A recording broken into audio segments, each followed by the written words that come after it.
time for Huntingdon Bearcat football on the airnetwork.net and 94.1 FM in Huntingdon.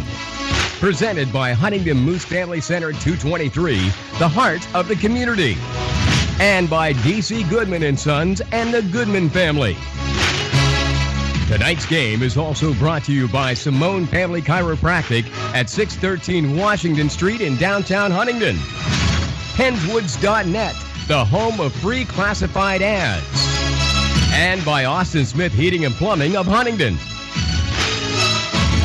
And now, with all the action of tonight's Bearcat football game, here's Statman Chad States and Dave Shannon, live on the Air Network at 94.1 FM in Huntingdon.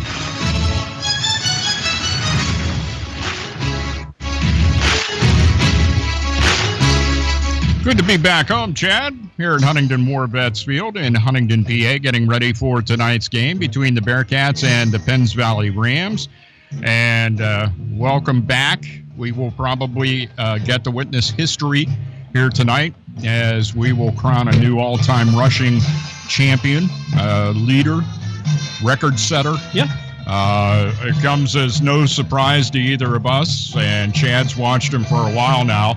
And it took me about a week to, maybe a quarter, to watch Ian Border to really come to appreciate what this young man can do. Yeah, and he's going to break a record held by Chad Brindle since 1998. 3,121 yards is the mark. Ian's sitting at 3,094, so 28 to go until the young man breaks that long-standing record. And Dave, last week his first carry was for 54 yards, so he very well could break it on the first run here tonight. We'll have yet to see it. A little other hidden statistic that he could break is become the all-time point scorer. That one is currently held by Jakob Wagner, who set that record in 2015. Ian is 9 points away from doing that. So, there's some things coming up. And we'll talk about Jonathan Price here a little bit later in the broadcast because he's set to do some things too. But tonight, focus on the Rams. They've got to focus on Game 4 here, or Game 5 here, and focus on the Rams and take care of business. No doubt about that. And you kind of sound like Coach Hootie there. He is always laser focused on his opponent that particular night. And actually, sometimes it's even difficult to get him to go back and talk about the week before because he's just spent a full week after that game was over. Now, I know the team sits down and they review some of the things that happened in the week before, but eventually you have to start flipping the switch and going from Clearfield to Penns Valley. And he's really, that's the way he approaches each and every week. And he doesn't like to look beyond that either. And really, at times you can do that in a sport like baseball, depending on how your schedule's laid out. And trying to set up pitching and things like that you need to do. Right, but in football, it is truly a week-to-week event, so there's no need to get distracted by anything else other than making sure you're ready for the game in front of you. And that's what Coach Hootie is set to do. Now, last week, the Penns Valley Rams took one on the chin big time. And Chad and I have been talking about what are we going to see here, as far as the entire schedule goes. And we felt the Clearfield would be a tough game. It could have been, except for the fact that this team just roared out of the gate and kind of controlled the tempo of the game. Now, you'll find interesting what the coach had to say about that, stopping them in the red zone, gain lock between the 20s, but stop them in the red zone. You'll love the comment he has for that. And it is related to that good start that we had in Clearfield last week. But bottom line is that losing 51-8, that those Penns Valley guys have to be a little bit on the demoralized side. Well, they do, and it doesn't get any easier. When you lose to one of the top teams in the district in the following week, you're coming back and going to play another one of the top teams in the district. It just doesn't help. And Penns Valley comes in undergunned. There's no doubt about it that Huntington has a lot of special talent on this team. We've talked about it all year long. And it's not just limited to Ian Border. They've got talent on the defense. They've got talent on special teams that we saw in Bellefonte. And more offensive firepower on the offensive side of the ball. But Penns Valley's got to come in here, Dave, and I think they've really got to try to establish their own offensive identity and really try to run a good, tight, ball-controlled offense. It's the only way I think they stand a chance in tonight's ball game. All right, we're going to talk to Coach Hootie and continue the pregame show. We will be back with more Right after this timeout, Coach Hootie's next. Our coverage of Huntingdon Bearcats football is on the airnetwork.net and 94.1 FM in Huntingdon. Pennswood.net Classifieds offers the freshest, most recent classified ads available with over 1,500 new ads each day. If you're looking for a reliable used vehicle, check out the multiple ads daily on Pennswood.net Classifieds. From cars, trucks, RVs, and motorcycles, you can scan the ads at Pennswood.net at any time of the day or night and find something that fits your needs. Looking for household items, student housing, or even a new pet? Pennswood.net Classifieds has it. Pennswood.net, where you can buy, sell, or trade locally. D.C. Goodman & Sons and the Goodman family are committed and dedicated to excellence by supporting quality education and athletics for all youth of Huntingdon County. For over 3 generations, D.C. Goodman & Sons and their staff of quality tradesmen have provided excellent service in the installation of plumbing, mechanical and industrial piping, electrical, and fire sprinkler systems. Residential services are also available. D.C. Goodman & Sons and the Goodman family will continue to serve the community, and thank you for your support. The Goodman family wishes you the best to all area students in your pursuit of excellence. Get set for another season of service and socializing at the Huntingdon Moose Family Center 223, the heart of the community. Kick off the college and pro football seasons with large screen TVs at the Moose. And don't forget, coming Saturday, September 23rd, you can enjoy the steak and seafood dinner from 5 until 7 p.m. for only $20. Tickets are limited, so get yours now. The Huntingdon Moose Family Center 223, serving the community for over 100 years. Sometimes facts are hard to face. Statistics show that obesity is a problem in the United States, and it's not getting any better. At Simone Family Chiropractic, we understand this problem. We also know that obesity leads to very serious health problems later in life. There is a way to cleanse your body and get back to optimum health. It is called the Doctor-Supervised Chirothin System, and it teaches you how and what to eat in the real world. Call us at Simone Family Chiropractic at 814-643-2616, or stop in and see us at 613 Washington Street in Huntingdon, across from All American Pizza, or find us on Facebook. Hi, I'm Drew Weglars, and you're listening to the Huntingdon Bearcats on airnetwork.net.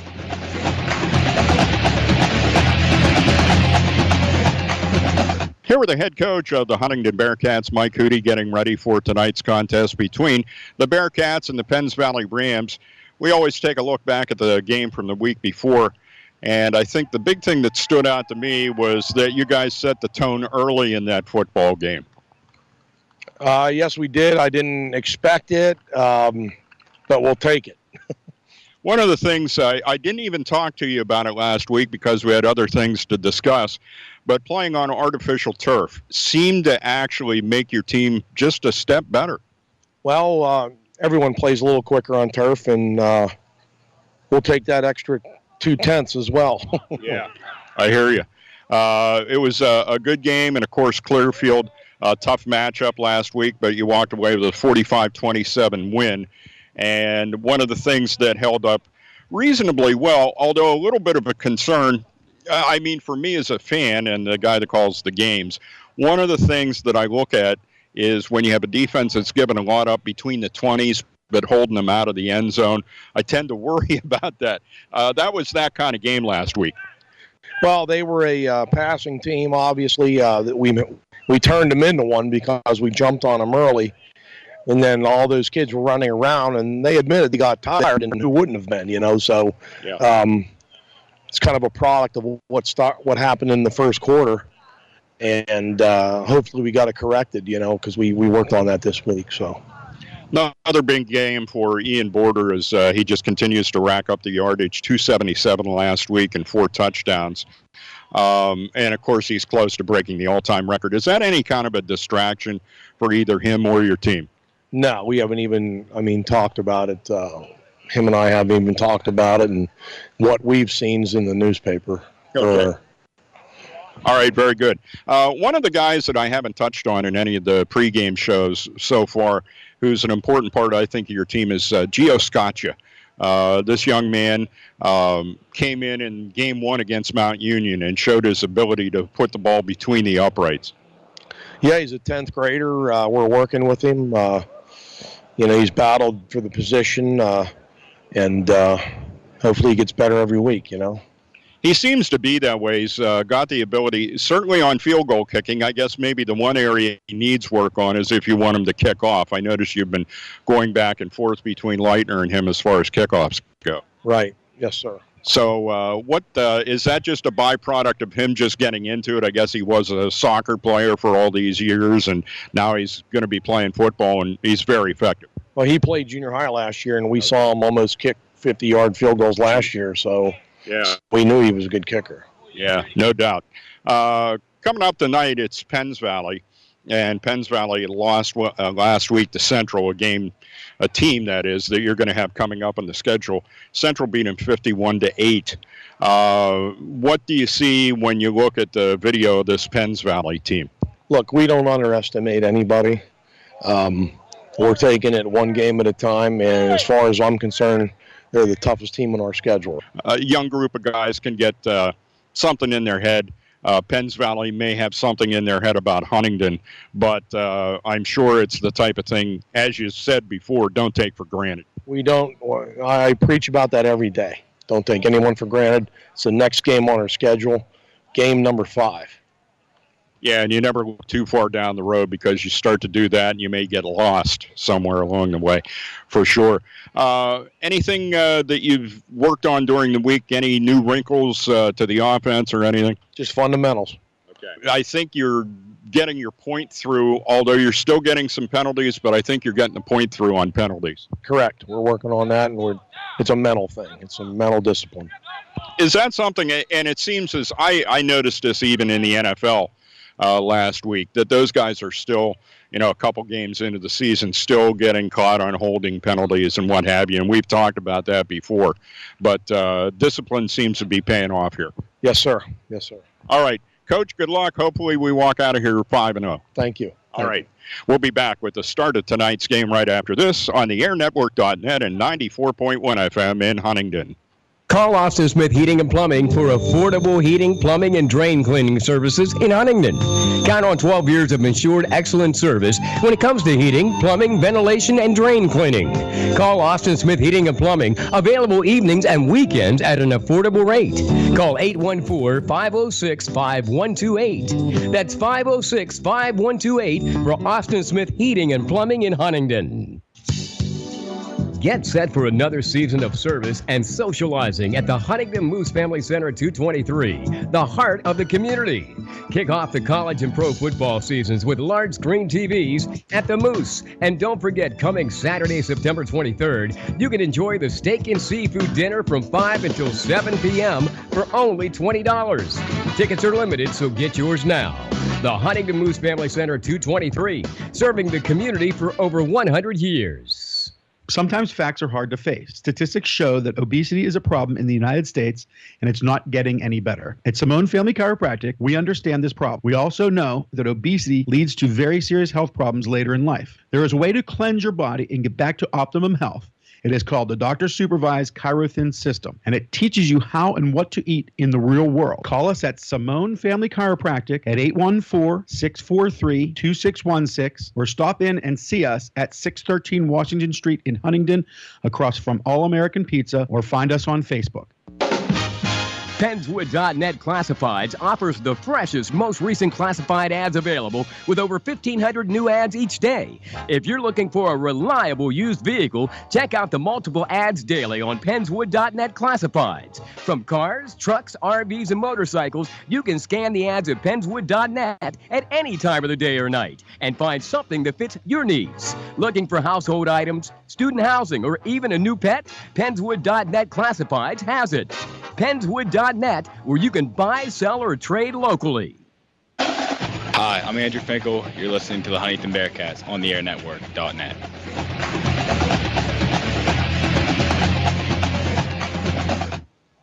Welcome back to Huntingdon War Vets Field in Huntingdon, the freshly mowed Huntingdon War Vets Field, the freshly striped Huntingdon War Vets Field.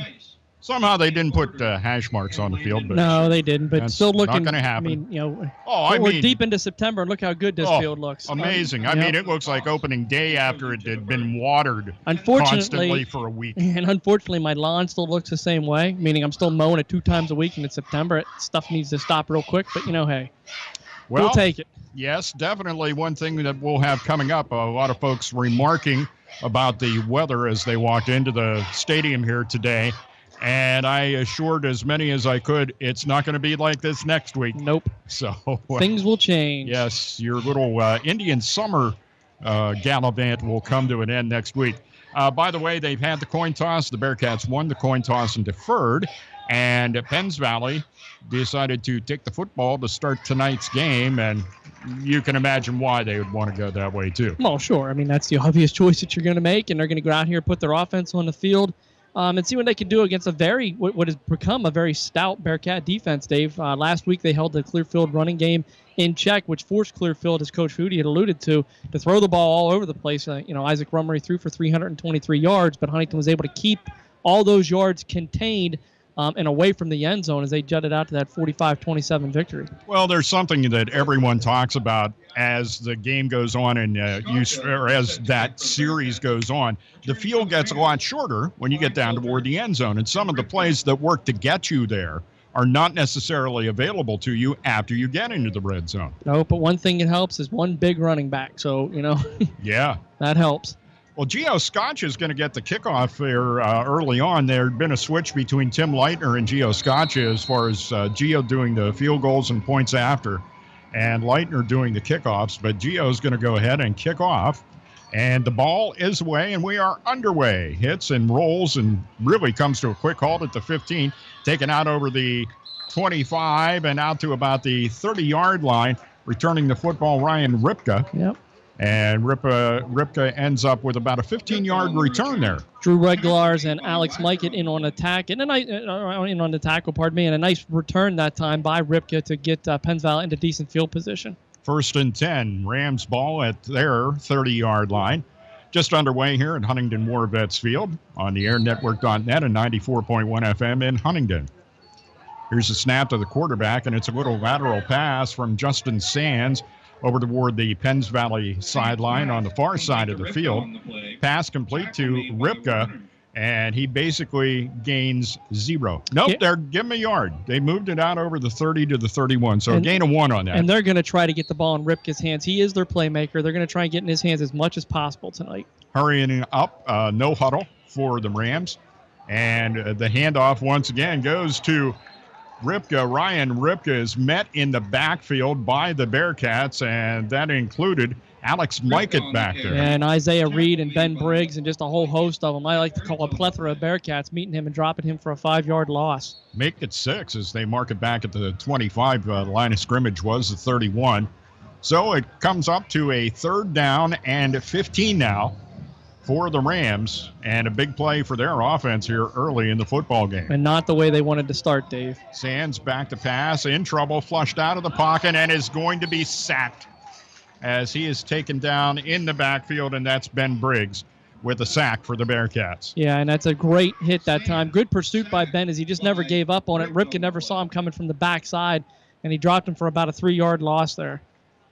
One thing you can say, Justin Sands at 6'4", 215 he's going to be able to take some punishment as the quarterback back there.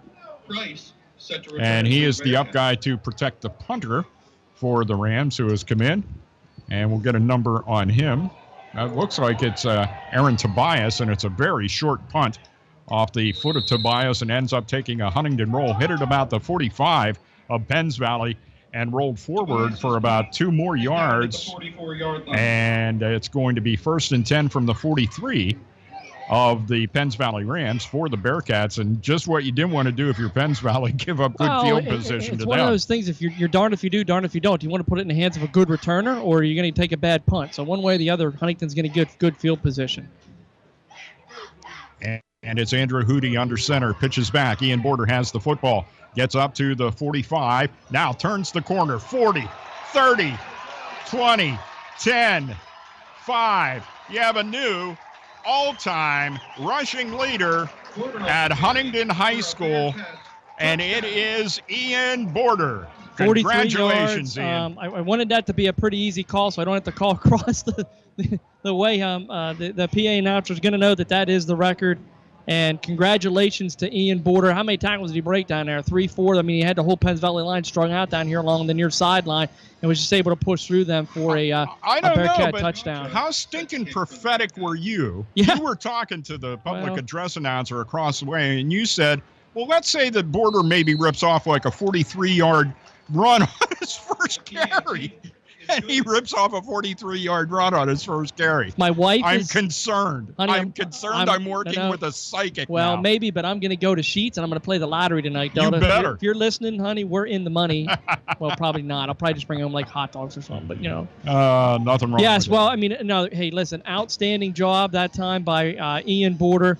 That run gives him 3,137 for his career, and that is the all-time record. One of the interesting things about the way Ian runs is, in that particular case, this is moving so slowly, ball near the middle of the field as far as side to side goes. And he starts over in our direction, which is the left, running towards his left. And he just kind of slows down, and it looks like he's going to be tackled at any particular time. He has a few blockers out there with him.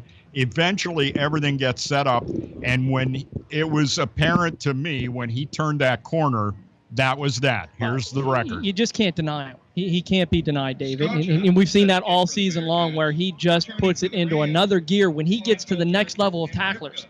And those guys just don't stand a chance, and that's exactly what we saw on that run. Gio Scaccia to kick off. It is Tristan Kleinfelter deep for Penns Valley, along with Ryan Ripka. And this is a short kickoff taken by one of the up guys. He gets out over the 30 and out to about the 37-yard line on the return. That by Wyatt Dobb, the senior wide receiver. For the Rams, tackle made by Zook on the play. Draven Zook, that was somebody, and I apologize to the fans, and I was concerned about him all week. Didn't actually ask Coach Hootie about it. What did you hear about the ankle injury that he suffered last week? Nothing. Didn't hear a thing. No? They keep that pretty hush-hush, so. Yeah. Well, he's back out there in the field, and he made the stop on the return. Handoff this time goes to Ryan Ripka. Ripka's out over midfield and into Huntingdon territory as they bring him down at about the 45-yard line of the Bearcats. And a nice run that time from Ryan Ripka. Yeah, an 18-yard pickup that time by Ripka and a first down for Penns Valley. And Ripka's one of these two-cut guys. He can make the initial cut and make you miss it and be able to cut back against your grain, and that's what we saw there. He's an elusive runner, and Huntington has to watch him all night long behind this big Penns Valley line, Dave. Penns Valley all in white tonight with the Navy numbers on the back. And, of course, they have their Navy helmets with the it's the Ram logo that you see with Los Angeles or St. Louis over the years, but it's in white on this particular uniform. And they're moving from left to right here in the first quarter with 9:14 left to go in it and a 7-0 Huntingdon lead. First, make it second down after the carry. And it'll be second down and 9 for the Rams. And it's another handoff. This time he hands off to Aaron Tobias. Tobias, 6'2", $185, gets about 3 yards. That's my mistake. That's going to be Heckman. Trent Heckman with the carry. And saw his number from the side. And it was 40 and not 10, as he does pick up about 3 to set us up for a third down and 6 from the 41 of the Bearcats. Second possession of the night for the Rams. They went 3 and out in their first possession. Quarterback keep as the coverage downfield, and one of the things that Chad's been talking about all season long is how good that coverage is, and it forced Sands into having to carry the ball, and he really picked up nothing in this particular case. And not just that, but how good Isaiah Raid has played. Last week he had a great game against Clearfield. Yes, he did. Tonight we see Isaiah cutting the quarterback Sands down from behind and forcing them into a punting situation here. So another great job by the sophomore. And another punt. one nice gain during that series, and Aaron Tobias kicks us toward the sideline, keeps rolling. It'll go into the end zone. And it was being shepherded in by Jonathan Price. And he was, I could hear him almost from here going, get in the end zone, get in the end zone. Jonathan standing there at about the 1.5 yard line. And it was like, if he could have moved his arms and blew it into the end zone, he would have. Well, when we talked about Jonathan at the onset of the game, and he is set to break some records. He needs 9 catches to become the all-time school leader in that category, and he also needs 267 yards to become the all-time school leader in that category. So he's closing in on some numbers here that haven't been touched since 1998 as well, Dave. Special player. 7:46 left to go in the first quarter. Hootie with a pass out to Wagner. Jakob Wagner turns it upfield. 35, 40, 50, 40 of Penns Valley. 30, 20, 10. Touchdown. Andrew Hootie to Jakob Wagner. An 80-yard catch and run by Jakob Wagner. The pass itself was maybe about 12 yards across the field and up the field, Chad, and then all the rest of it was Wagner. Excellent wide receiver blocking out here too. You saw, 2 or 3 wide receivers out here with him. Jarris Warner was one of them. Price was one of them. They sealed their blocks, and all of a sudden Wagner's got a clear shot up the sideline, and we saw him 80 yards at Bellefonte with a kickoff return, so we know he can fly. 7:33 left to go in the first quarter, and a 13-0 Penn's make that Huntingdon lead, and with the point after by Gio Scaccia, make it a 14-0 Bearcats lead as we have 7:33 left to go in the first quarter. And we want to thank you for listening to Bearcat Football on the Air Network at 94.1 FM in Huntingdon, and thanks to our sponsors, including Huntingdon Moose Family Center, 223, DC Goodman & Sons and the Goodman family, Simone Family Chiropractic, Pennswoods.net, Austin Smith Heating and Plumbing. All of those folks teaming up to bring you Bearcat Football on the Air Network.net and 94.1 FM in Huntingdon. And we're going to have some new folks helping out on the broadcast as well.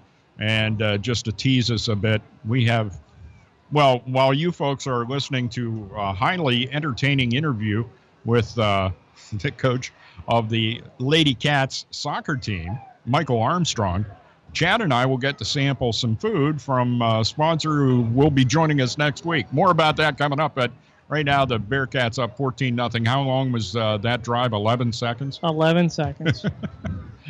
One play, 11 seconds. 14-0. Bearcats with the lead. Bearcats dressed in their navy tops and pants. The pants with a wide white stripe and a narrower red stripe down the side of the leg. And, of course, with those Navy uniforms, you have the white numbers on the back, and they are trimmed in red. Set to go, Gio Scaccia kicking off and making points after so far tonight. He can make a field goal for you, too. Sure he can.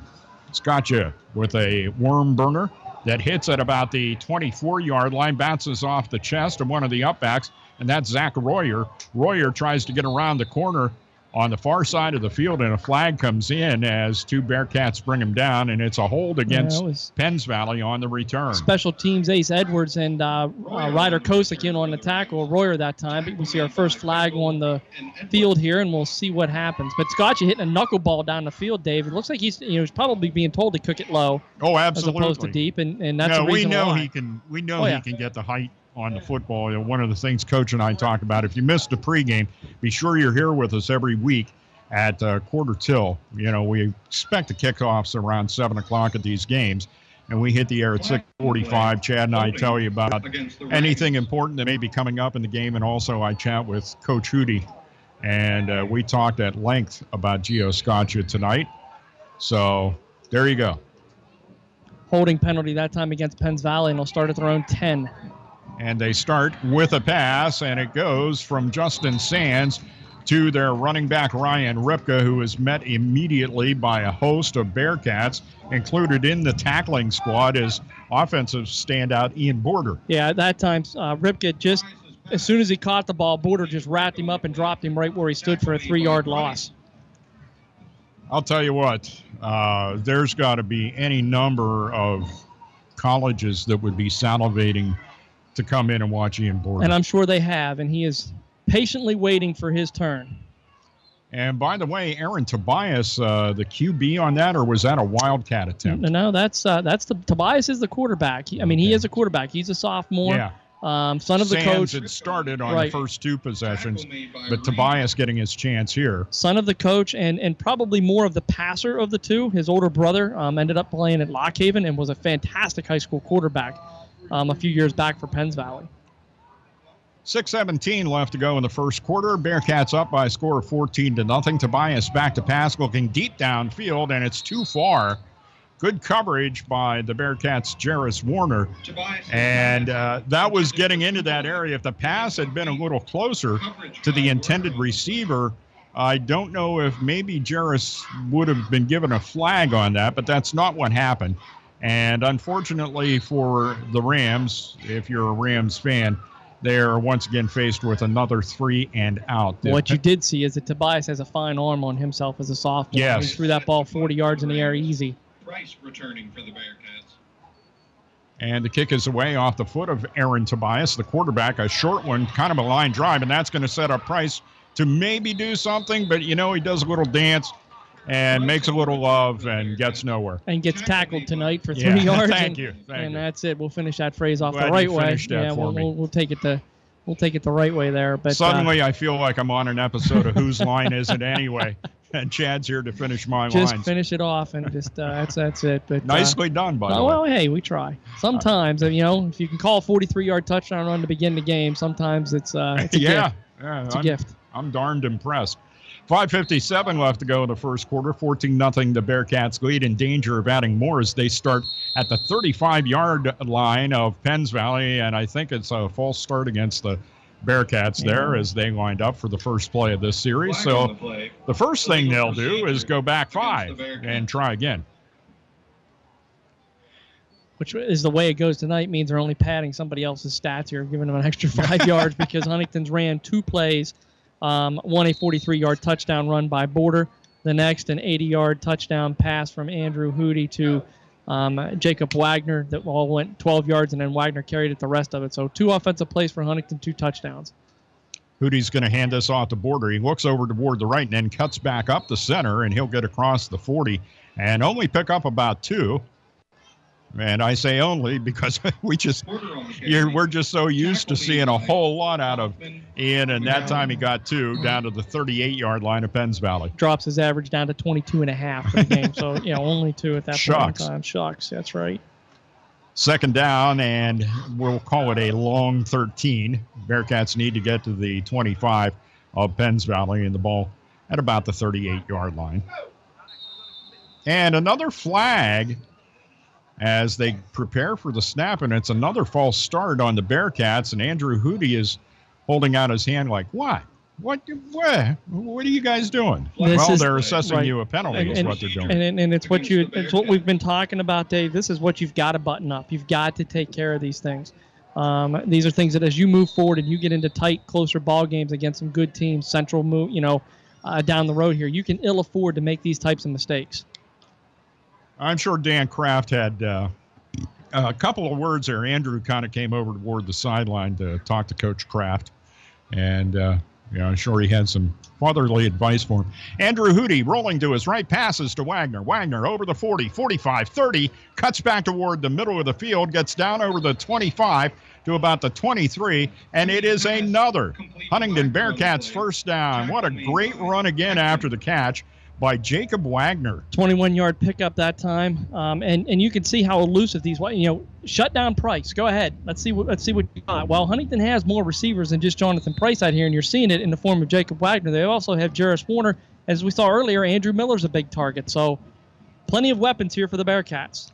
Clock rolling, 4:44. Trip 4 is left to go here in the first quarter. 14-0 Bearcats lead. Andrew Hootie turns, hands off. Ian Border over the 20, the 15, the 10, the 5, and a touchdown. Ian Border carries for 23 yards and another Bearcat touchdown. It's Bearcats 20 and Penns Valley nothing. Well, there's really not much more you can say other than, put the ball in the belly of the beast and then just see what the beast can do. And he is all that, guys. If you're not here and you've not got the chance to come out and see this team play, not just Ian, but come out and see this team play, you're really missing out on something, because Huntington is showing a pretty diverse offense with a multitude of talent out here that isn't just limited to Ian. Although he is the focal point, it's not limited to just him. Point after attempt is up and good from Gio Scaccia, and for the first time tonight, the Huntingdon Bearcats have a multiple play scoring drive. The first two were single plays. This time the Bearcats utilized a little more of their offense, and perhaps somewhat to the chagrin of the offensive coaching staff of the Bearcats with those false starts on two of the snaps, but eventually got everything in order and scored once again.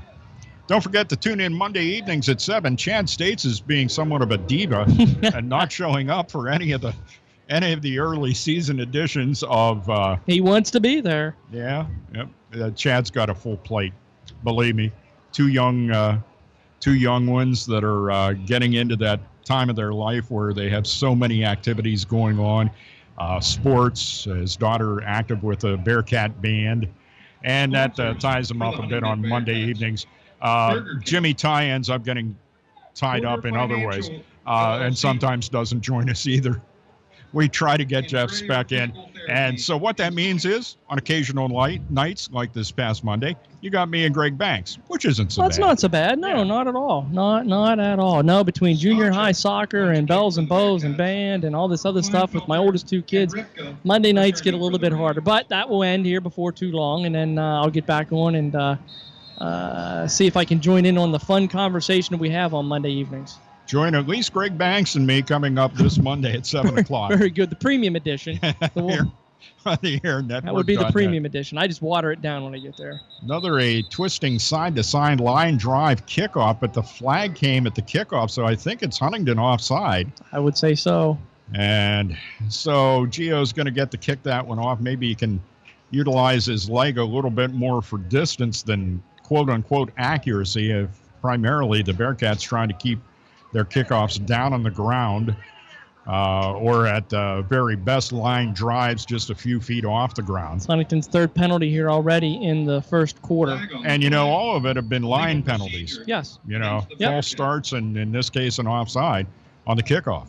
Quick score from Bellefonte. Tyrone is losing to Bellefonte 14-0. So Bellefonte out in front of Tyrone 14-0 here in the first quarter. We saw Bellefonte. We knew they were going to be able to go places. Yes. Scaccia approaches it, and this time another sideways turning side-to-side kind of kickoff. And this time one of the up people to receive is Ryan Ripka, the running back. And Ripka brings it out for, about a 10-yard return? Yeah, that's about right. As he gets out to the 40-yard line of the Penns Valley Ram, their best starting position of the night. Here, let's see if they keep Tobias in the quarterback, and it looks like that they are. And, yes. and I why not? He showed great arm strength. Missed his receiver by a couple of steps down there. But if Penns Valley can start to piece together a passing game here, they might be able to try to crawl back in, or at least make this game competitive, as Huntington's out to a 21-0 lead. 4:26 to go in the first quarter. Not that you play your weekly games looking to the future, but, looking to the future, Tobias, at a sophomore, is probably going to be the starting quarterback for years to come. Sans a senior for Penns Valley coming into the season. And the first pass by Tobias in this drive falls incomplete as he throws it across the field to the far side and the wide side of the field. And it is 2nd down and 10 for the Rams, the ball at their own 40. Bearcats leading tonight's game 21-0. Like I said a couple years ago, I watched Tobias's brother run a very efficient Penns Valley offense that beat Huntington. Very efficient. Tobias back to pass, still going back at around the 23-yard line. Lets it go, and it's almost intercepted. The pass was intended for Ryan Ripka. And who missed that? Was that Briggs or? No, I think that was Landon Fisher, but he was getting serious pressure from Isaiah Reed that time, as Reed was just the further back Tobias went, the further that Reed was chasing him. So he had to do something at that point in time to try to get that ball away, and at least get it in the vicinity of a receiver, because if it's not, that penalty becomes huge because it's a spot foul at that point. Sometimes you got to feel for the defense. There are guys that are basically defensive featured players, although the offensive guys, there's a mix of them in there as well. And here's a pass going downfield, almost intercepted by Jarris Warner that time. The pass intended for Nick Kubalak, and it is incomplete. What I was trying to get to there, Chad, is with this team being such an offensive juggernaut, sometimes the defense just isn't going to get all the credit they deserve. Right, absolutely, but they do deserve a lot. They did a great job of containing a relatively good Clearfield offense last week, and also shutting down Tyrone the week before as they took Parker Mitchell pretty much out of the ball game, and he's a great receiver. Fourth down, another 3 and out for the Rams. Kicking the ball away, Aaron Tobias, high end over end, hits it about the 33 of the Bearcats and rolls out of bounds almost immediately. They'll mark it out at the 30, and the Bearcats' next drive will start there, leading the game by a score of 21-0 and 4:06 left to go here in the first quarter. So Huntington looking at 170 yards of offense, Dave, on 5 plays. It's just 5 plays, 170 yards of offense for the Bearcats. 69 rushing yards by Border. Again, we alluded he did break the school rushing record on his first carry, the 43-yard touchdown. And now we have Hootie with 101 passing yards, all that going to Jakob Wagner. Hootie in the shotgun, Border to his right, and he hands it off to Border. He goes out over the 30 and leans forward and only picks up a yard. So as I've said before, it's kind of weird to say that when you're talking about Ian Border. You're always expecting more, but in this case, so far, they're clogging up the middle. I think the big key here, and what we've noticed early on, is the ability to run to the sides to pick up your yardage. See if Huntington comes out here and passes on second down. That's what I look forward to seeing, or jet sweep this time. Yes, Jonathan Price over the right side, out over the 35, out over the 40, and eventually is brought down by running back Ryan Ripka playing defense for the Penns Valley Rams. And that'll be a gain of, 15 as they mark him down at the 45. So, make it 14 because we did have Border with 1 yard. So it's 1st and 10, Bearcats ball at their own 45 and 3:27 left to go. And pretty much doing what they want on offense, Dave. I mean, we've seen all these plays out here, but they are doing what they want when they want to. And here's Hootie with a pass to Wagner. Wagner over midfield, over the 45, and some good closing pursuit by Penns Valley's Tristan Kleinfelder as Kleinfelder takes him out of bounds at about the 43-yard line of Penns Valley.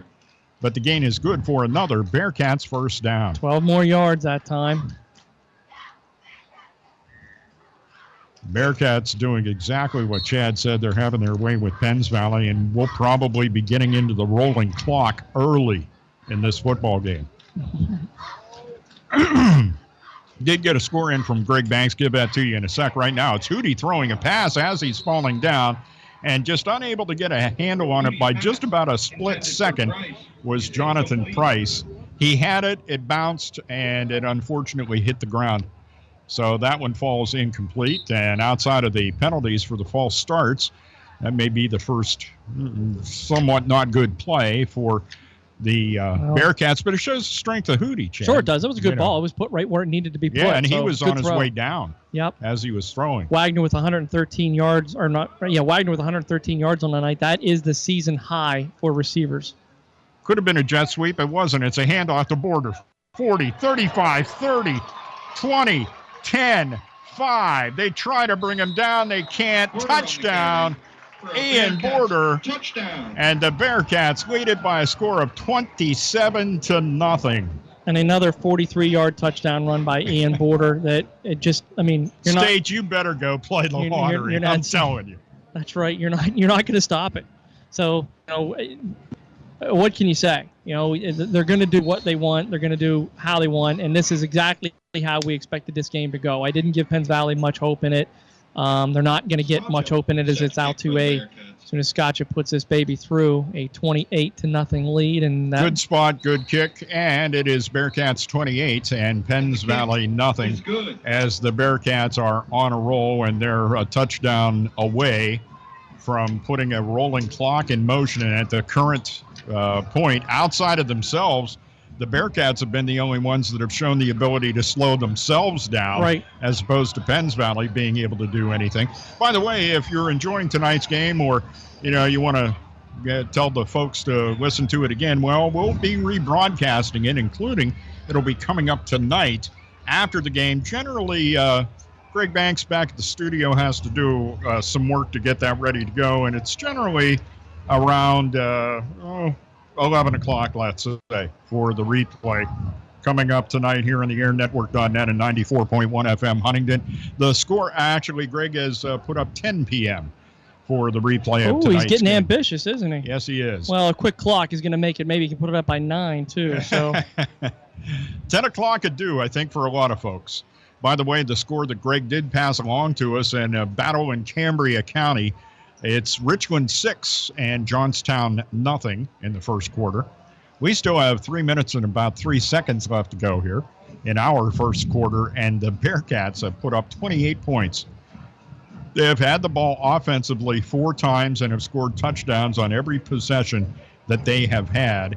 And about the only other thing that might be able to happen here is you might see a pick 6 some point along the way, because you know the Rams are going to be passing as this goes along. Here's a typical high end-over-end kick from Gio Scaccia, taken at about the 16-yard line by Ryan Ripka. Ripka gets out over the 30 to about the 34-yard line, where he is brought down by the Bearcats' Ryan Corey. First time we've called Ryan's name tonight, but he's been a great defensive player for the Bearcats. In fact, this linebacking crew has really played well for Huntingdon all season long, with Corey and Fisher and Reed. And then you bring up your strong safety and Andrew Finkel. It's been a very, very good, strong defensive or strong linebacking crew. I actually see now out here at the safety position, quarterback Andrew Hootie. So getting some defensive looks here, which is smart. He's a really good defensive back. Well, you got Hootie, Price, and Wagner all back here. And here's a pass back into the game as Justin Sands. The pass is complete, but you heard the oohs and ahs as Ryan Ripka was hit immediately. And guess who? Chad called his. That's it. And I'm telling you, you got to include me as part of your payout. Well, I will. I will do that. I just got done talking about how good of a defensive back Andrew Hootie could do, and he just come up and laid a shoulder down on Ripka that he's going to field till next week. So, yeah. And this time it's a handoff to Ripka. A flag comes in. Ripka gains about 5 yards as he gets out to about the 45, which would be good enough for a first down. But we have to check on that flag, and, yeah, maybe he gained yardage because they were holding. This is going to be an 11-yard penalty as the penalty flag is laying behind the line of scrimmage this time, and it's a big one for yeah, because they had a little bit of momentum. A little bit of momentum, and then it's just all taken away by the penalty. So not good for the Rams, who are now 0 for 4 on third down. They only have 1 first down on the evening. So, you know, the first quarter has gone exactly the way Huntingdon wanted it to. And quite frankly, the way it did last week, too, Dave, as they were out to a 28-7 lead. When you can put up this kind of points in the first quarter, it makes it very tough on your opponent the rest of the way. With the penalty, it brings up a 2nd down and 15 for the Penns Valley Rams. Sands with the pass, and it's complete to the near sideline here. Cole Breon then tries to go across the field to find a hole to turn upfield. And somebody who can do that pretty well is Jakob Wagner. So since he can do it that well, he's able to defend it really well, too, and brings him down. Yeah, and he's going to get a 1-yard pickup on that, all that work for 1 yard. So sitting now at a 3rd down and 13 with the ball at the 31-yard line, rolling clock down to 1:43 left to go here in the first quarter. Man in motion, Nick Kubalak. And Sands in the shotgun, empty backfield, steps back a little bit and then tries to come forward with the football, and he gets back to the original line of scrimmage and maybe about a yard after that to set up a 4th down and 12. No, he didn't gain anything. No, here's nothing there. Nothing there at all. So and it's going to be a 4th and again, 13. Good pursuit from the defensive end. Ben Briggs, again, coming around the backside and tackling Sands, and that's the second time we've seen that happen tonight. So the Penns Valley Rams continue to have trouble moving the football, and the one good thing they had going and a little bit of momentum was quickly shut down by a penalty.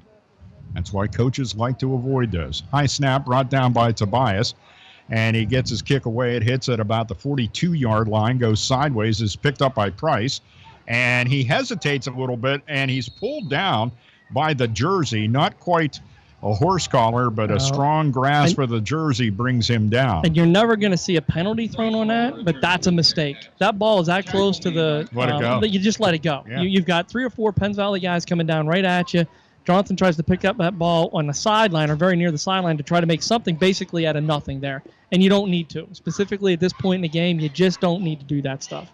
And it's great to have confidence, and I know that, he's got that kind of confidence where he thought he could make something out of that, but sometimes it's going to get a different team.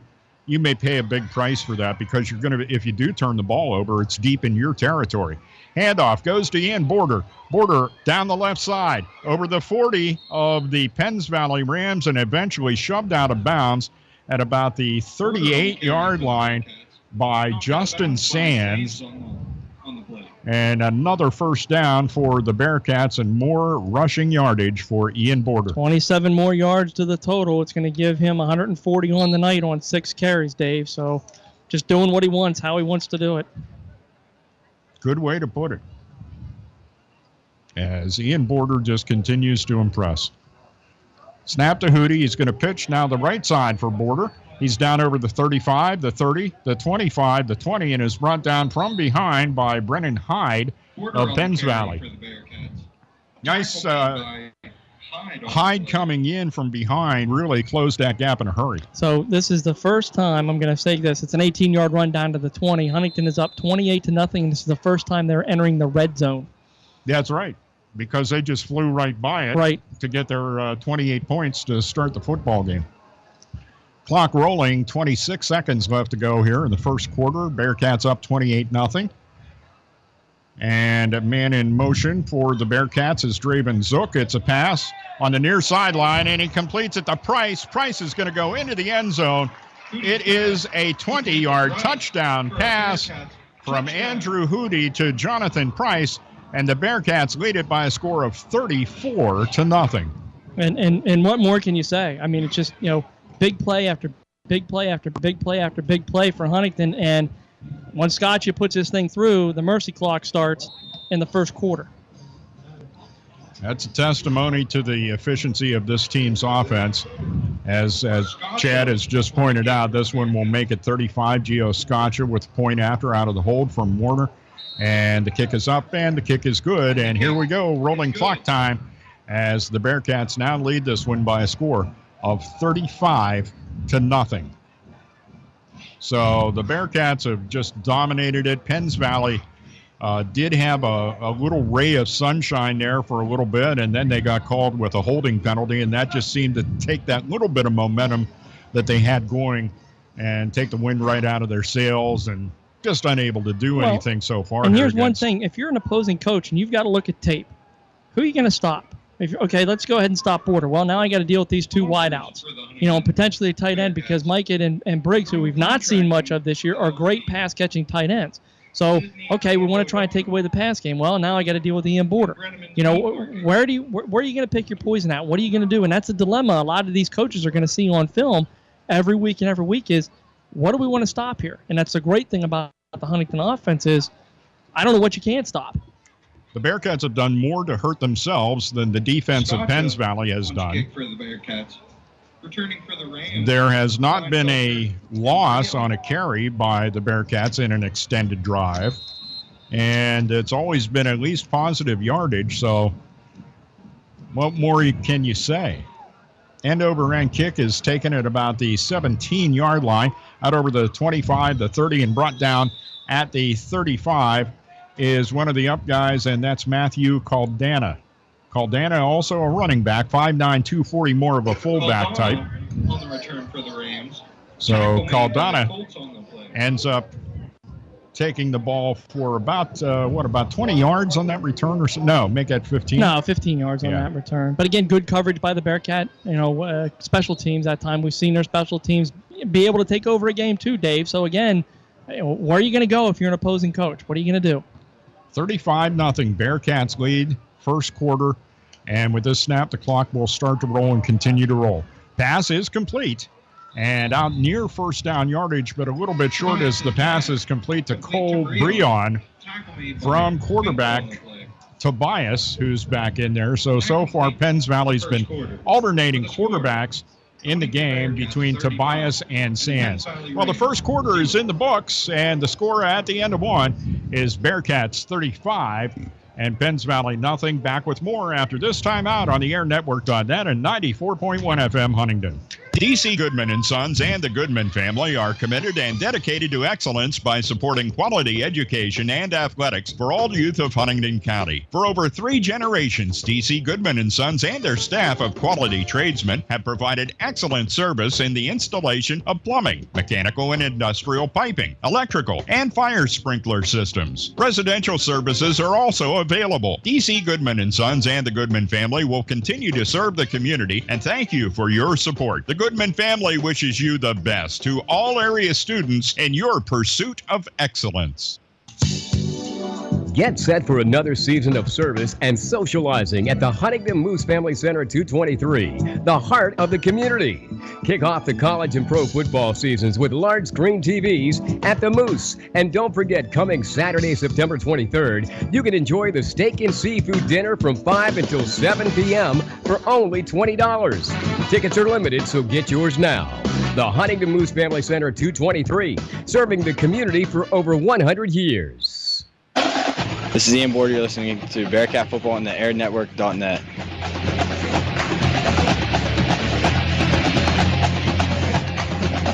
Back at Huntingdon War Vets Field in Huntingdon, Bearcats up 35-0, and between the quarters, a little ceremony for Ian Border, breaking the all-time school rushing record, and we start the second quarter with a long pass. Had a couple of receivers out there in Logan Snyder and also Cole Breon, but Tobias unable to hit either of those two guys. Basically trying to put it right in between. I was like, either one of you guys, go ahead and grab this. Huntington with 305 total yards of offense. And we'll Clock stop on the incomplete. Yeah, I'm not sure. Maybe it's second half. Maybe it's only second half. Maybe the first half it doesn't work out. Well, I've never been in this situation to see it happen in the first quarter. So true. Second half, I'm being told here by Mike Zauzik, so it is the second half. All right. And they're going to get Huntington for an encroachment that time as Ben Briggs jumped the gun a little bit from his defensive end standpoint, and that'll be another penalty against the Bearcats. They're 4 for 20 yards. And that'll give them a first down, too, with a third down and about a yard. It's 5 yards added on, so it is first down and at the 48-yard line, and I think this is the farthest up the field that the Rams have had it tonight. 305 yards of offense for Huntington, 27 for Penns Valley. That just tells the story.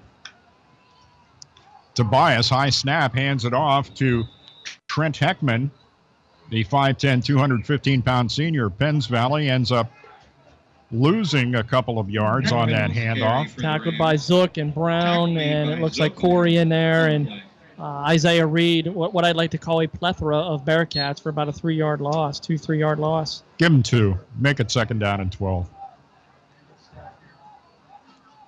Coming up quickly right in front of us is Andrew Finkel for defensive purposes, and the pass is complete. On the far side of the field, escaping a tackler is Blaine Ripka. Ripka gets down over the 35 of the Bearcats and is eventually brought down at the 33. So give him 19 yards on that pass completion and a Penns Valley first down, deepest penetration of the night now in Huntingdon territory at the Bearcats 33. Nice pass that time, and a nice, good job by Ripka to be able to avoid the tackle there. High snap again, brought down by Tobias, and he was expecting his running back Ryan Ripka on the screen pass to be a little bit further downfield, let it go immediately, and that's one of the things that you will see a team do if you're having trouble and you're waiting for a pass pattern to develop. Throw the ball as quickly as you can, and you may be able to make something happen.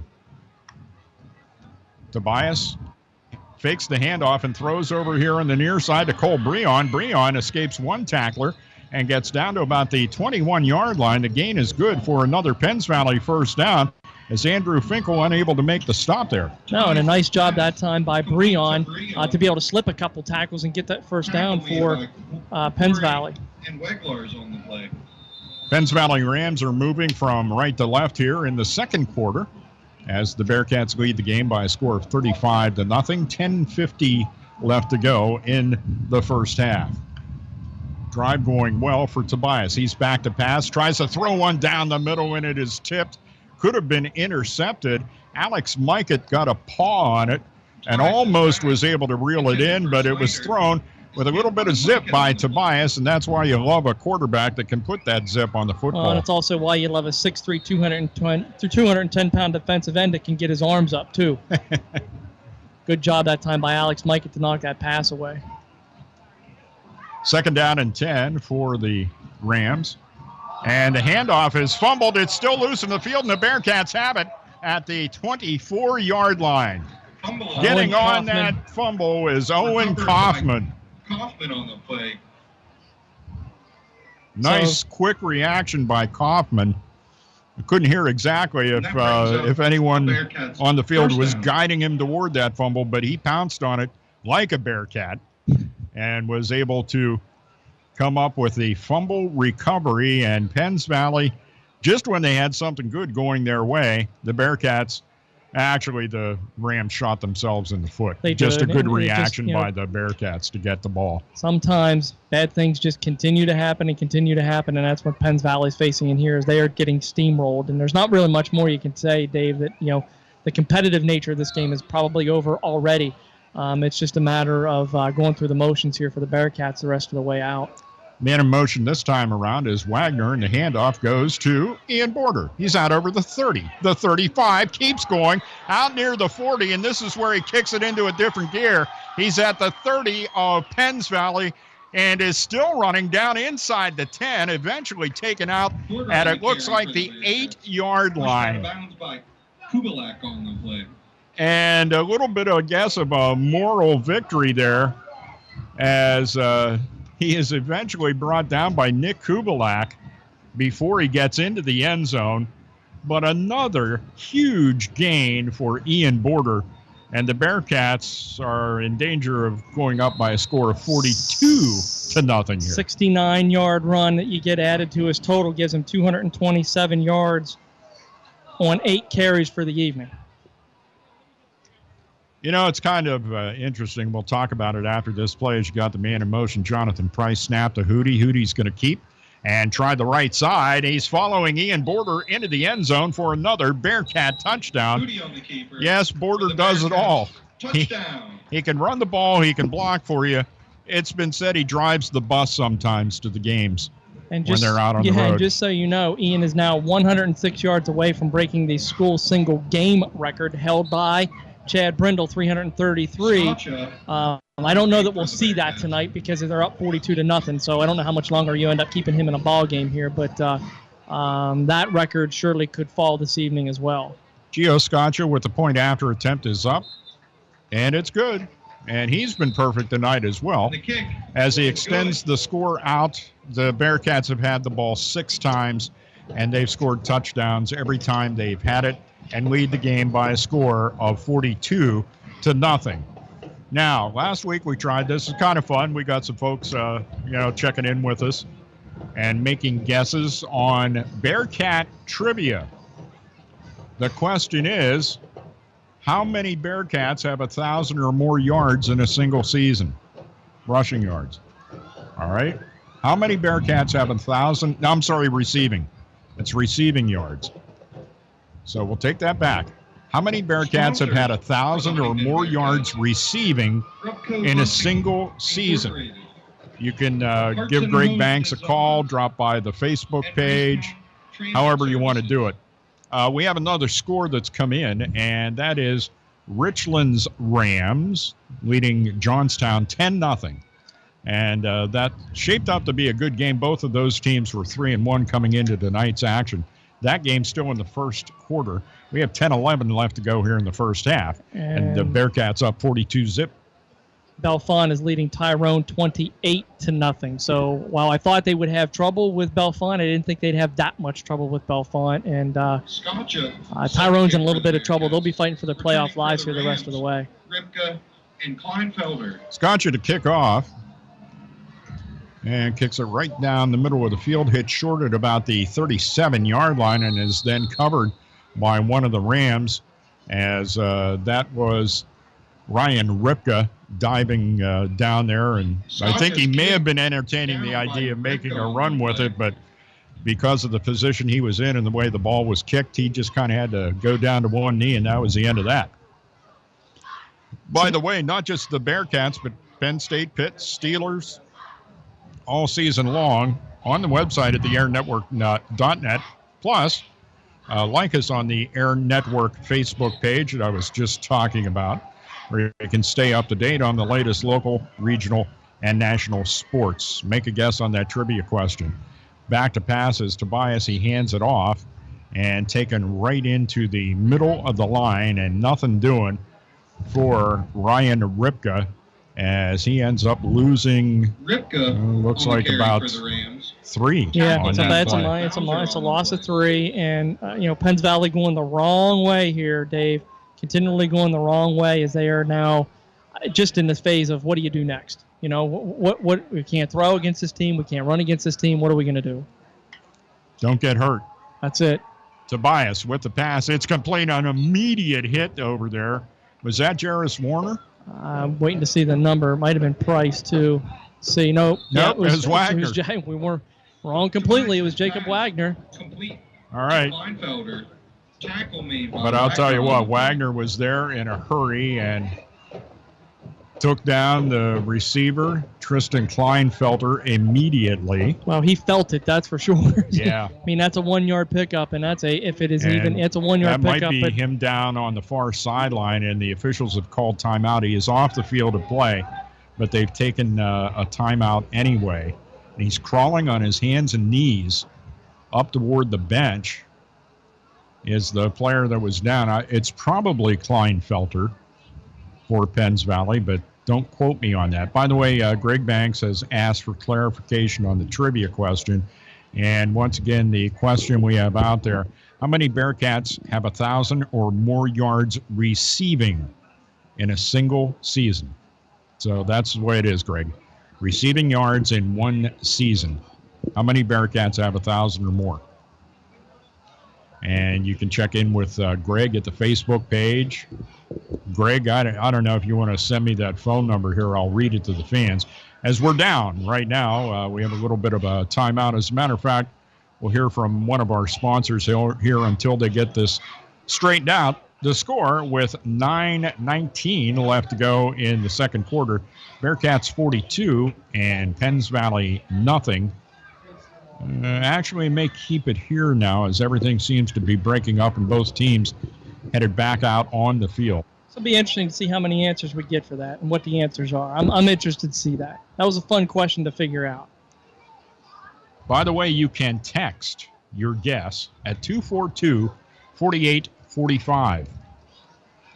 814-242-4845. We know there's some folks out there that are not in the 814 area code. 814-242-4845. Back to pass. Tobias looks downfield. Nobody open, but he's going to let it go anyway. And he led his intended receiver, Cole Breon, rather well.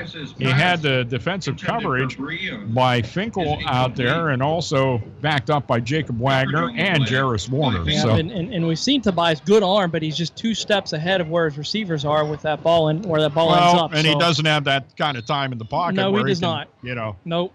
Where he can really figure that type of stuff out. Jakob Wagner standing at his own 45-yard line, getting ready to accept the punt off the foot of Aaron Tobias. Returning for the Bearcats. Tobias standing at his 10. Gets kick away. Good high spiraling kind of kick. It's taken at the 47, back over the 50, the 45 of Penns Valley, the 40 of the Rams, and down to about the 33-yard line maybe. We'll see exactly where he went out of bounds over there, but another good positive yardage play by Jakob Wagner. And he is having quite the game tonight. Not only 113 yard receiving, but that's shaping up to be about a 23, 26-yard punt return. So Jakob just showing what he can do on the field. So, again, pick your poison. Stop Border, you're going to deal with Wagner. Stop Wagner, you're going to deal with Price. Stop those guys. Hootie can run too. So, you've just got a lot of weapons out here to deal with. There was a flag. I guess it was over on the sideline because I did not see it. Me either. We'll see what that is. Late hit, maybe. Not sure. Illegal shift against the Rams. Oh, yeah, illegal shift against Penns Valley. You will decline that because you're in great field position here. Needless to say. Yes. So the Bearcats decline it, and they'll start first and 10. It's going to be marked at the 34, let's call that. New quarterback Penns Valley. entering the game would be Nick Troha here. So we're going to start to see some different players worked in here in the game as we have Nick Troha and Drew Weglars in the backfield for the Bearcats. Troha, the quarterback, in the shotgun, and he's going to hand the ball off to Weglars. Weglars gets down to the 30 and leans forward. They may give him, nope, they're going to mark him down at the 30. And that's going to be a gain of about 4 to set up a second down and 6. Tackle made by Sands on them. So not surprised to see some clean, jerseys coming in here, giving some of those guys, I don't necessarily a rest, but you don't want to put anybody out there into danger either. The last thing you want to do is have one of your big stars get hurt here in a 42-0 game midway through the second quarter. Well, the official called for time and credited it to himself. Not sure why, but everything is all set. We're ready to roll. Man in motion is Jonathan Price. Not a jet sweep, but a handoff again to Weglars. Weglars is down over the 25 to about the 22-yard line almost. And the gain will be good for another Bearcat first down. Let's mark him down at about the 23, Chad. And some good hard running that time by Weglars, too. It was a lot of fight. He keeps his feet moving through the hole, squares up nicely with his shoulder pads. I knocked the ram down when, coming through the line there. So good hard running that time by the senior, Drew Weglars. Well, we did have a guest come in on the trivia question, which is how many Bearcats have 1,000 or more yards receiving in a single season. I can tell you the answers that you have received, Greg, are incorrect. Handoff to Weglars, down over the 20, the 15, spins down over the 10. He's got his teammates pushing him. It's a big mass rolling down to around the 6-yard line where he's eventually brought down. So give him a gain of 17 on that carry. And the Bearcats continue to roll it up here. 7:41 left to go in the first half and a 42-0 Bearcat lead. The number on the jersey changed, but the results have not, as Huntington just continues to chew this up on the ground. Drew Weglars, again, doing a really nice job of keeping his feet moving and moving that pile. One of the things you'd like to get, Troha, is some passing opportunities, but it's like you said, why go to that particular? Oh, a fumble by Weglars at the 5, and the white hat says Penns Valley ball as he got hit at the line and apparently came out and went in Penns Valley's direction because they had the ball down at about the 7, and that's where the Rams will start this drive. So that drive gets cut short. That's going to be a lesson learned for Drew Weglars. Yeah, and I mean... And he's right back out there in his defensive position. Absolutely. He'll come out here and play good, solid defense and just forget about that. He's a good kid, make a mistake and move on type of guy. So no problem. And if you're going to make one right there in a 42-0 game. And I like him with a mitt and a uniform on, too. Back to pass is Tobias, and he throws it over to his right side. The pass falls incomplete. Dangerous pass that time as Weglars was coming up behind a receiver, and Tobias threw it behind the receiver. So one step away from Weglars intercepting that ball right about where he fumbled it and turning it into a touchdown. So close.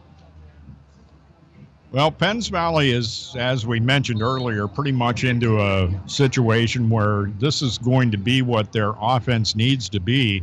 Unless they get into short yardage situations and try to run the football, they're going to have to try to pass to do anything here. Right. Down 42-0. And they're facing a continuous clock in the second half. So high snap to Tobias. The running back is met at about the 1-yard line, driven back into the end zone, but they'll mark his forward progress right around the 1.5, I guess you could say.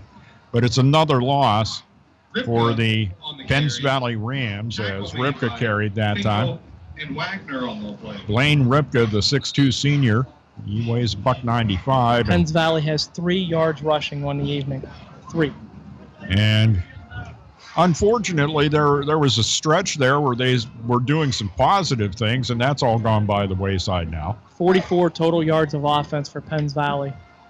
Tobias takes the snap, quickly hands it off, and he gets it to Ryan Ripka, and Ripka gets out over the goal line and is brought down at the line of scrimmage. No gain. No gain on Actually, that. the guy with the down marker moved back a little bit. So, but that's a no-gainer. That's a no-gainer. But, I mean, credit the Huntington offense for doing what they're doing, but also the Huntington defense for pitching, the shutout, not only just on the scoreboard, but also in terms of yardage, Dave. I mean, when you're looking at 44 total yards of offense through, a quarter and a half plus more of football, you're doing a whale of a job.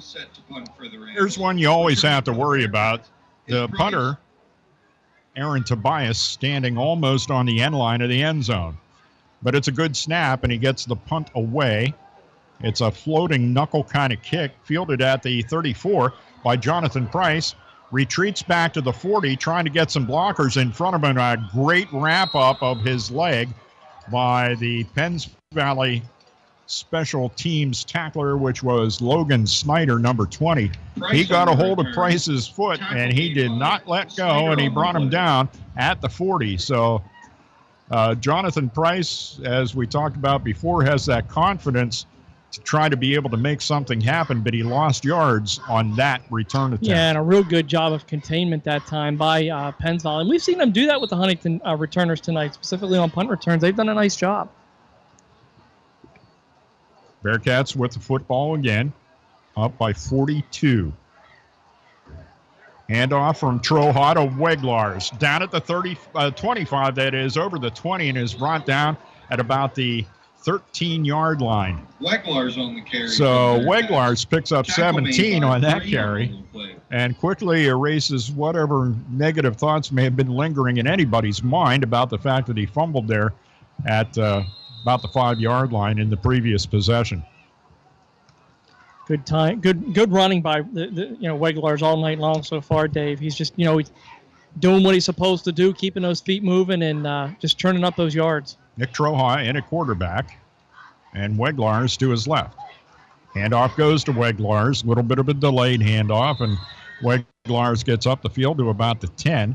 So give him a gain of about 3 and bring up a 2nd down and 7. So the Bearcats. Weglars on the carry. Well, tackle made by. I'll give him the 10. What the heck? I like Drew. Well, yeah, give him the 10. Where are the hash marks when we need them, right? Yeah, really.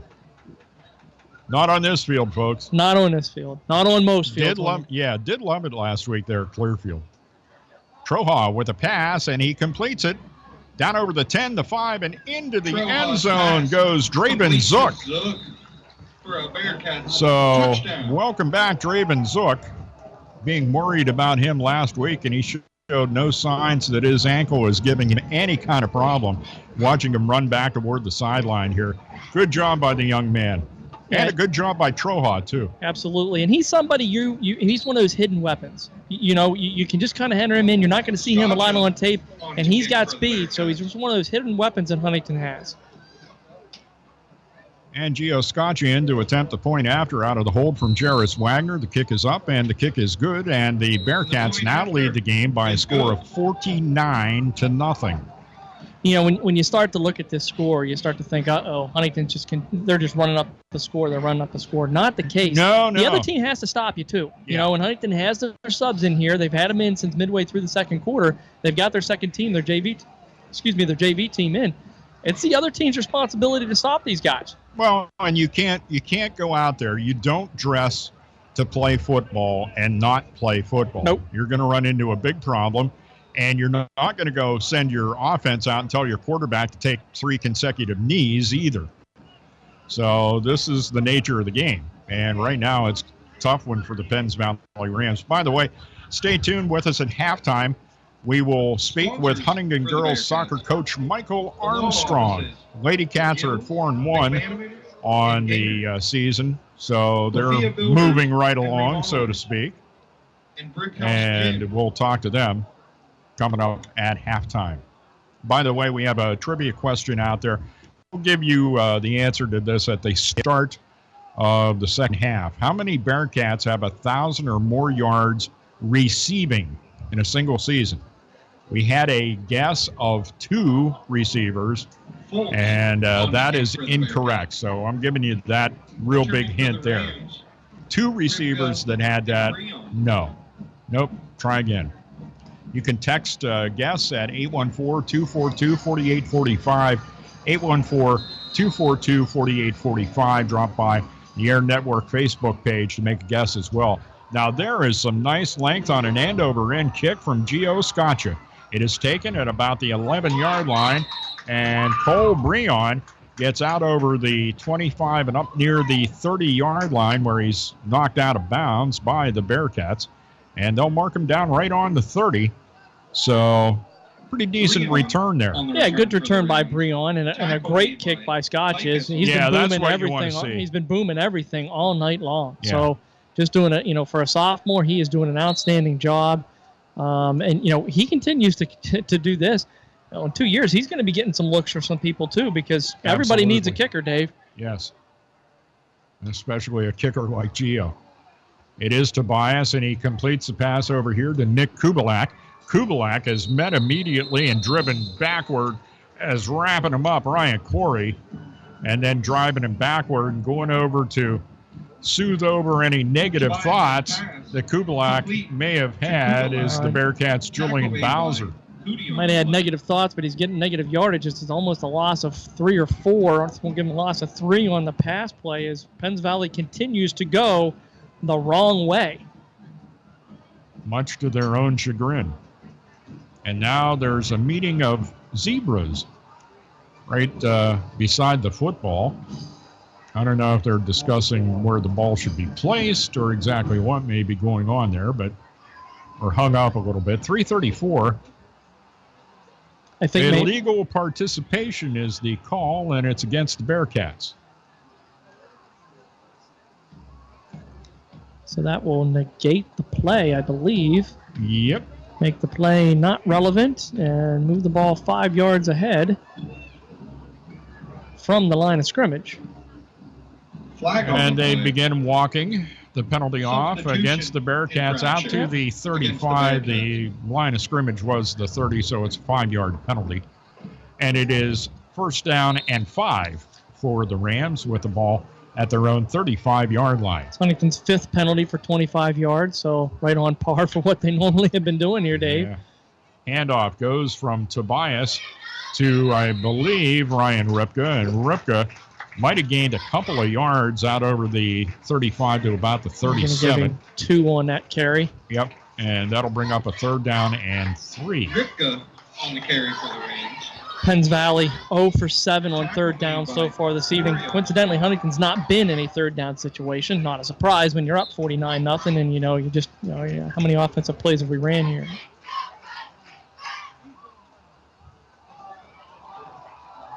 Penns Valley 22 offensive plays for the Bearcats. All right. They're tossing mini footballs into the stands.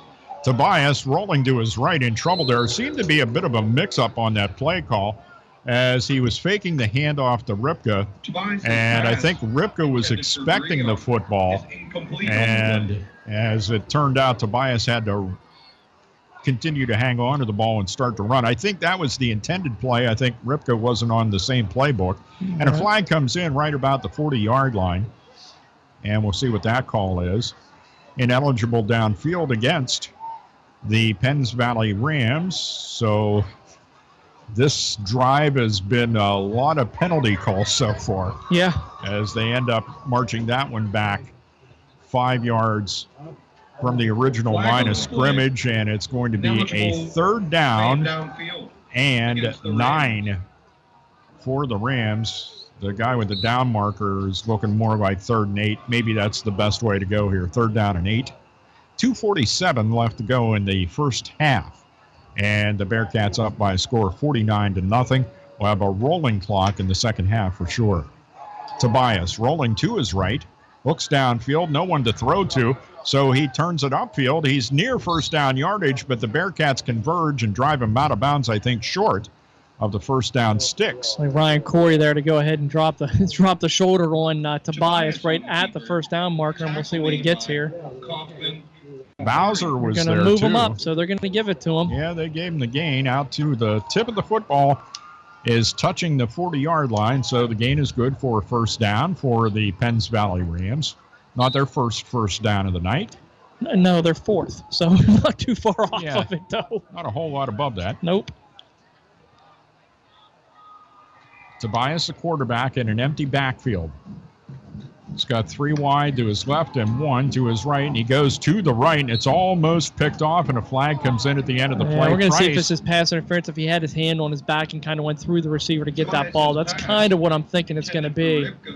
Blaine Ripka, the intended receiver, and once again, Price with the coverage. It's another ineligible against Penns Valley. Wow. Flag on the play. Second quarter score out of Johnstown, 2 3-1 teams going at it. Richland 16, Johnstown 8. And we have a surprise in the booth, and it has to do with food. It says here, as the director of the broadcast tonight tells me, Chad is going to review some new sandwiches from a sponsor who will be joining us full-fledged next week, All-American Pizza and Subs.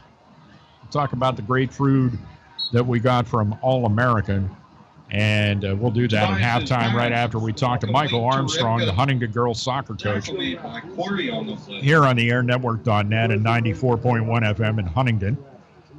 Carry on that play is good for a gain of about 4, setting up a 2nd down and 6 for the Rams. Actually, a little bit more than that because of the penalty, but yeah, 2nd down and 6 is the case. Not only the color analyst, I'm also a food analyst too. So you're a food critic. Well, I won't say critic. We're going to go analyst. I don't want to be food analyst. Critic. That sounds like a position you get at like one of these big agricultural companies. It is. That's all it is. Ryan Ripka, the ball carrier, gets over midfield and down to the Bearcats 45 for a Penns Valley 1st down.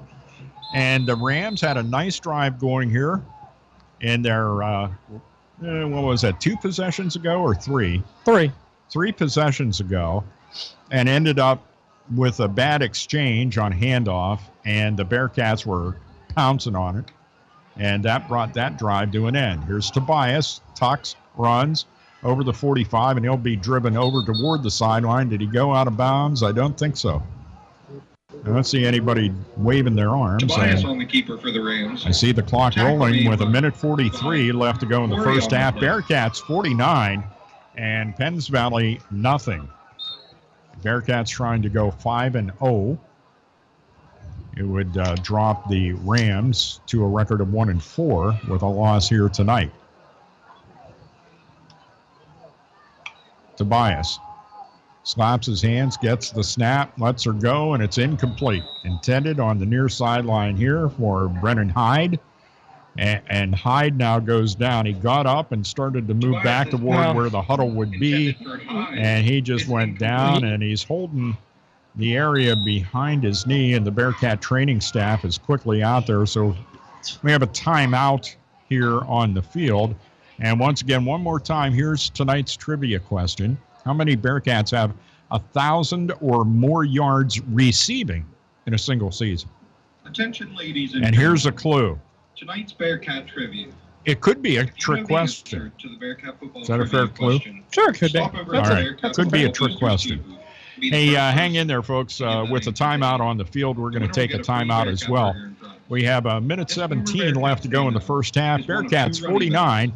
And the Penns Valley Rams nothing. Back with more after this on the airnetwork.net and 94.1 FM in Huntingdon. Get set for another season of service and socializing at the Huntingdon Moose Family Center 223, the heart of the community. Kick off the college and pro football seasons with large screen TVs at the Moose. And don't forget, coming Saturday, September 23rd, you can enjoy the steak and seafood dinner from 5 until 7 p.m. for only $20. Tickets are limited, so get yours now. The Huntingdon Moose Family Center 223, serving the community for over 100 years.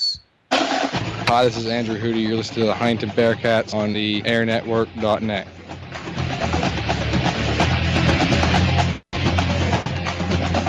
Everybody is back up and healthy, and they managed to sneak in a play there as a pass is completed to... That wasn't a pass. That was that Ripka with carry? Yep.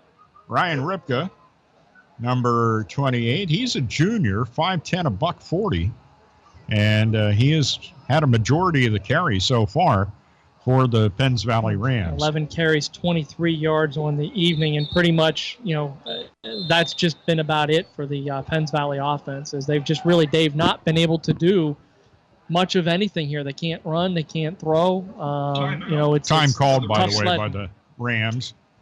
And we're down under a minute left to go. I think that's 57 seconds left here in the first half, and the Bearcats up 49-0.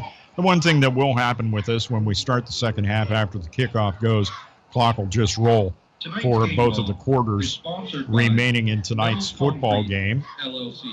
By the way, the Blue Jays leading the Yankees 4-1 after 4. And the Brewers in a pennant-related game, Brewers 3, Cubs nothing after 2. I'll pretend I didn't hear that Yankee score. I was not listening at that point in time. No, they're going to make the wild card anyway. So it's been a good, I think it's going to be maybe as competitive of a baseball playoffs as we've seen in a while, Dave, because I just don't think you can pinpoint and say this team's going to win. We've seen Cleveland go on a run. Houston's just as good, We've seen. Although right now I'd still give the edge to the Indians. And I probably would too, but Houston's got a good ball club. You saw the Dodgers just go out like a house of fire, and all of a sudden they've been drawn back. Or the Nationals, could they be good? Are the Cubbies back for real? I don't know that you can really sit back and pinpoint and say this team's going to be the dominant team. I've never felt the Cubs were for real all year. Yeah, you didn't have that feeling. That's right. Back to pass is Tobias. Down the middle, pass complete. Down over the 15, and the ball's loose on the field, picked up by Jairus Warner at about the 12-yard line, and he returns it up the field over the 25 to about the 28-yard line after a great pass completion to Logan Snyder by Aaron Tobias. When he was tackled down around the 12, he slid forward, and the ball was still on the field and alertly picked up by Jairus Warner and taken out to the 28-yard line. And once again, Dave, just as things seem like they're going Penn's Valley's way, that's a great pass over the middle, 28-yard pickup. They fumble the football and turn it over. Here's a handoff from Troha, and once again to Weglars. And Drew was making some headway and suddenly got shoved backward as some of the big line guys, including Sean McGowan, 6 foot 280, involved in pushing Drew back. But he'll get his forward progress out to about the 33-yard line. Wow, give him a gain of 5. Yeah, that's a nice gain, and that'll end up the first half. And that is the way the first half comes to an end, on a 5-yard gain by Drew Weglars. Yes, we have one half in the books, and the score, Huntingdon 49 and Penns Valley nothing. Another score just into the airnetwork.net. Southern Huntingdon 21, Juniata Valley 7. That game is at the half as well. We're at the half. We're going to be talking to the soccer coach of the Lady Cats, Michael Armstrong. He'll be talking to us. We'll talk about some great food that we happen to get here in the booth, courtesy of All American Pizza and Subs. All of that coming up as part of halftime. We have more coming up. And at the half, the score, Bearcats 49, Penns Valley nothing. More after this on the airnetwork.net. Call Austin Smith Heating and Plumbing for affordable heating, plumbing, and drain cleaning services in Huntingdon. Count on 12 years of ensured excellent service when it comes to heating, plumbing, ventilation, and drain cleaning. Call Austin Smith Heating and Plumbing, available evenings and weekends at an affordable rate. Call 814-506-5128. That's 506-5128 for Austin Smith Heating and Plumbing in Huntingdon. Sometimes facts are hard to face. Statistics show that obesity is a problem in the United States, and it's not getting any better. At Simone Family Chiropractic, we understand this problem. We also know that obesity leads to very serious health problems later in life. There is a way to cleanse your body and get back to optimum health. It is called the Doctor-Supervised ChiroThin System, and it teaches you how and what to eat in the real world. Call us at Simone Family Chiropractic at 814-643-2616, or stop in and see us at 613 Washington Street in Huntingdon, across from All American Pizza, or find us on Facebook. Get set for another season of service and socializing at the Huntingdon Moose Family Center 223, the heart of the community. Kick off the college and pro football seasons with large screen TVs at the Moose. And don't forget, coming Saturday, September 23rd, you can enjoy the steak and seafood dinner from 5 until 7 p.m. for only $20. Tickets are limited, so get yours now. The Huntingdon Moose Family Center 223, serving the community for over 100 years. Pennswood.net Classifieds offers the freshest, most recent classified ads available with over 1,500 new ads each day. If you're looking for a reliable used vehicle, check out the multiple ads daily on Pennswood.net Classifieds. From cars, trucks, RVs, and motorcycles, you can scan the ads at Pennswood.net at any time of the day or night and find something that fits your needs. Looking for household items, student housing, or even a new pet? Pennswood.net Classifieds has it. Pennswood.net, where you can buy, sell, or trade locally. I'm Jarvis Warner. I'm listening to the Bearcats on the airnetwork.net.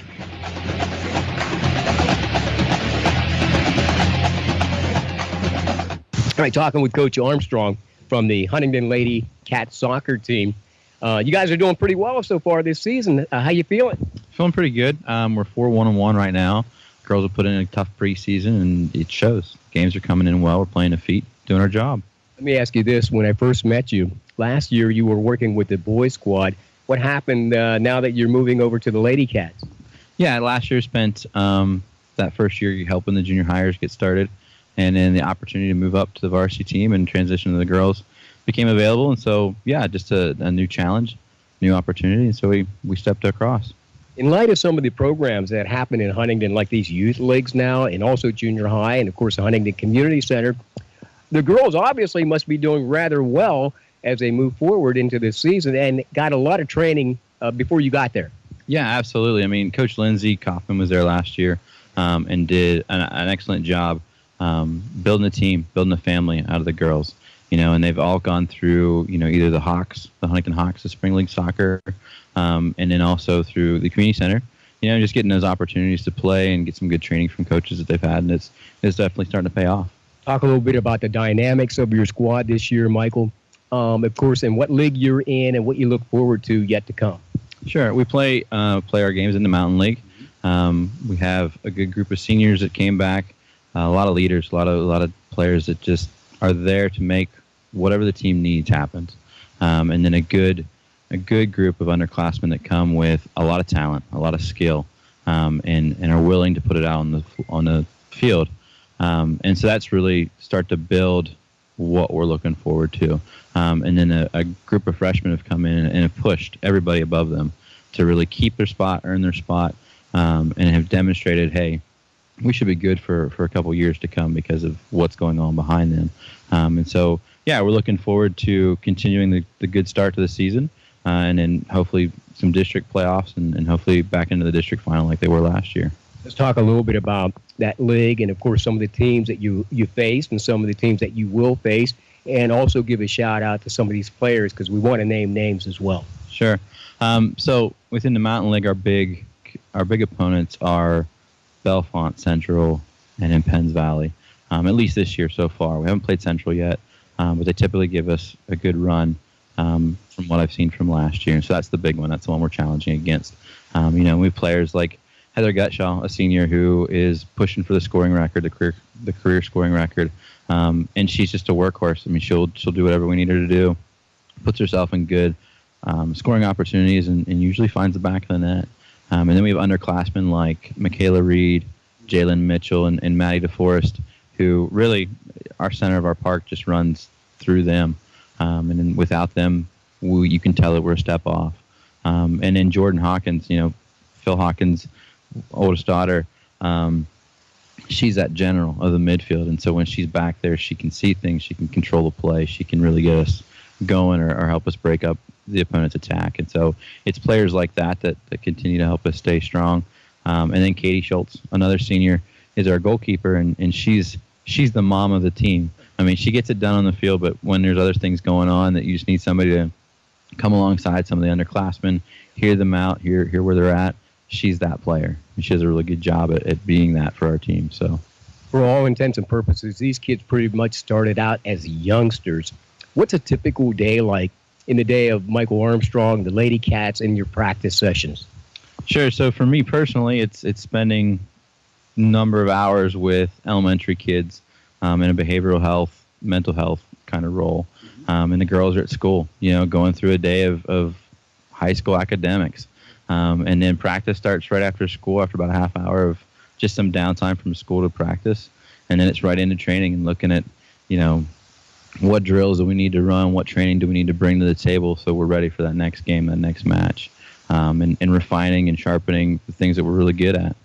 It's halftime of the Huntingdon Penns Valley game. I'm talking with Michael Armstrong, head coach of the Lady Cats, Huntingdon Lady Bearcats soccer team, first year out, working with a tremendous bunch of ladies, and you have some support team as far as your coaches are concerned, too. We got to give them a shout-out.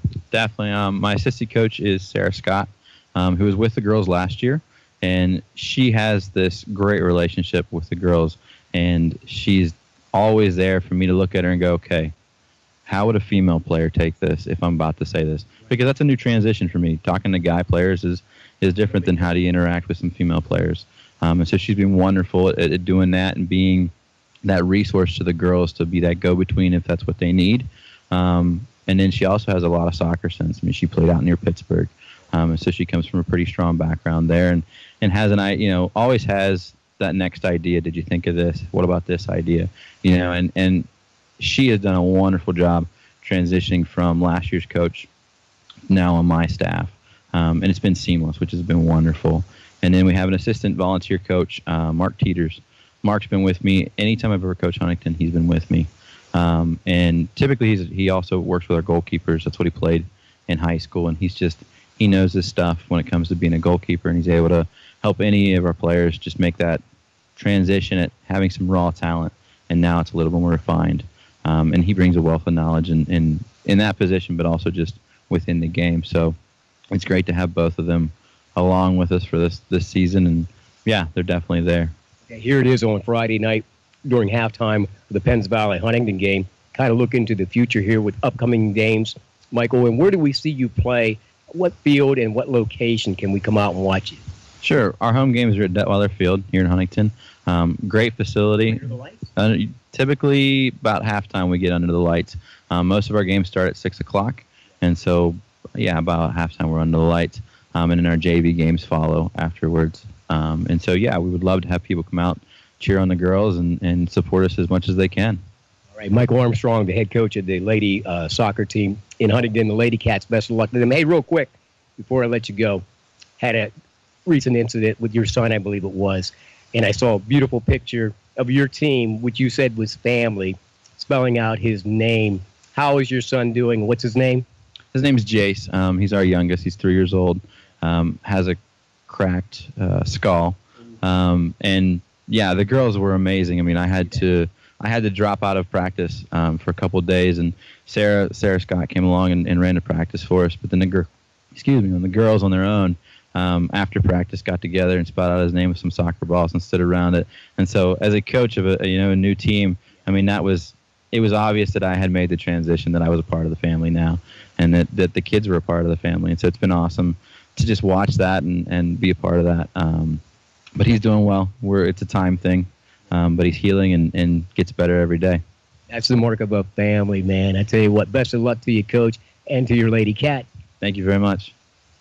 D.C. Goodman & Sons and the Goodman family are committed and dedicated to excellence by supporting quality education and athletics for all youth of Huntingdon County. For over 3 generations, D.C. Goodman & Sons and their staff of quality tradesmen have provided excellent service in the installation of plumbing, mechanical and industrial piping, electrical, and fire sprinkler systems. Residential services are also available. D.C. Goodman & Sons and the Goodman family will continue to serve the community, and thank you for your support. The Goodman family wishes you the best to all area students in your pursuit of excellence.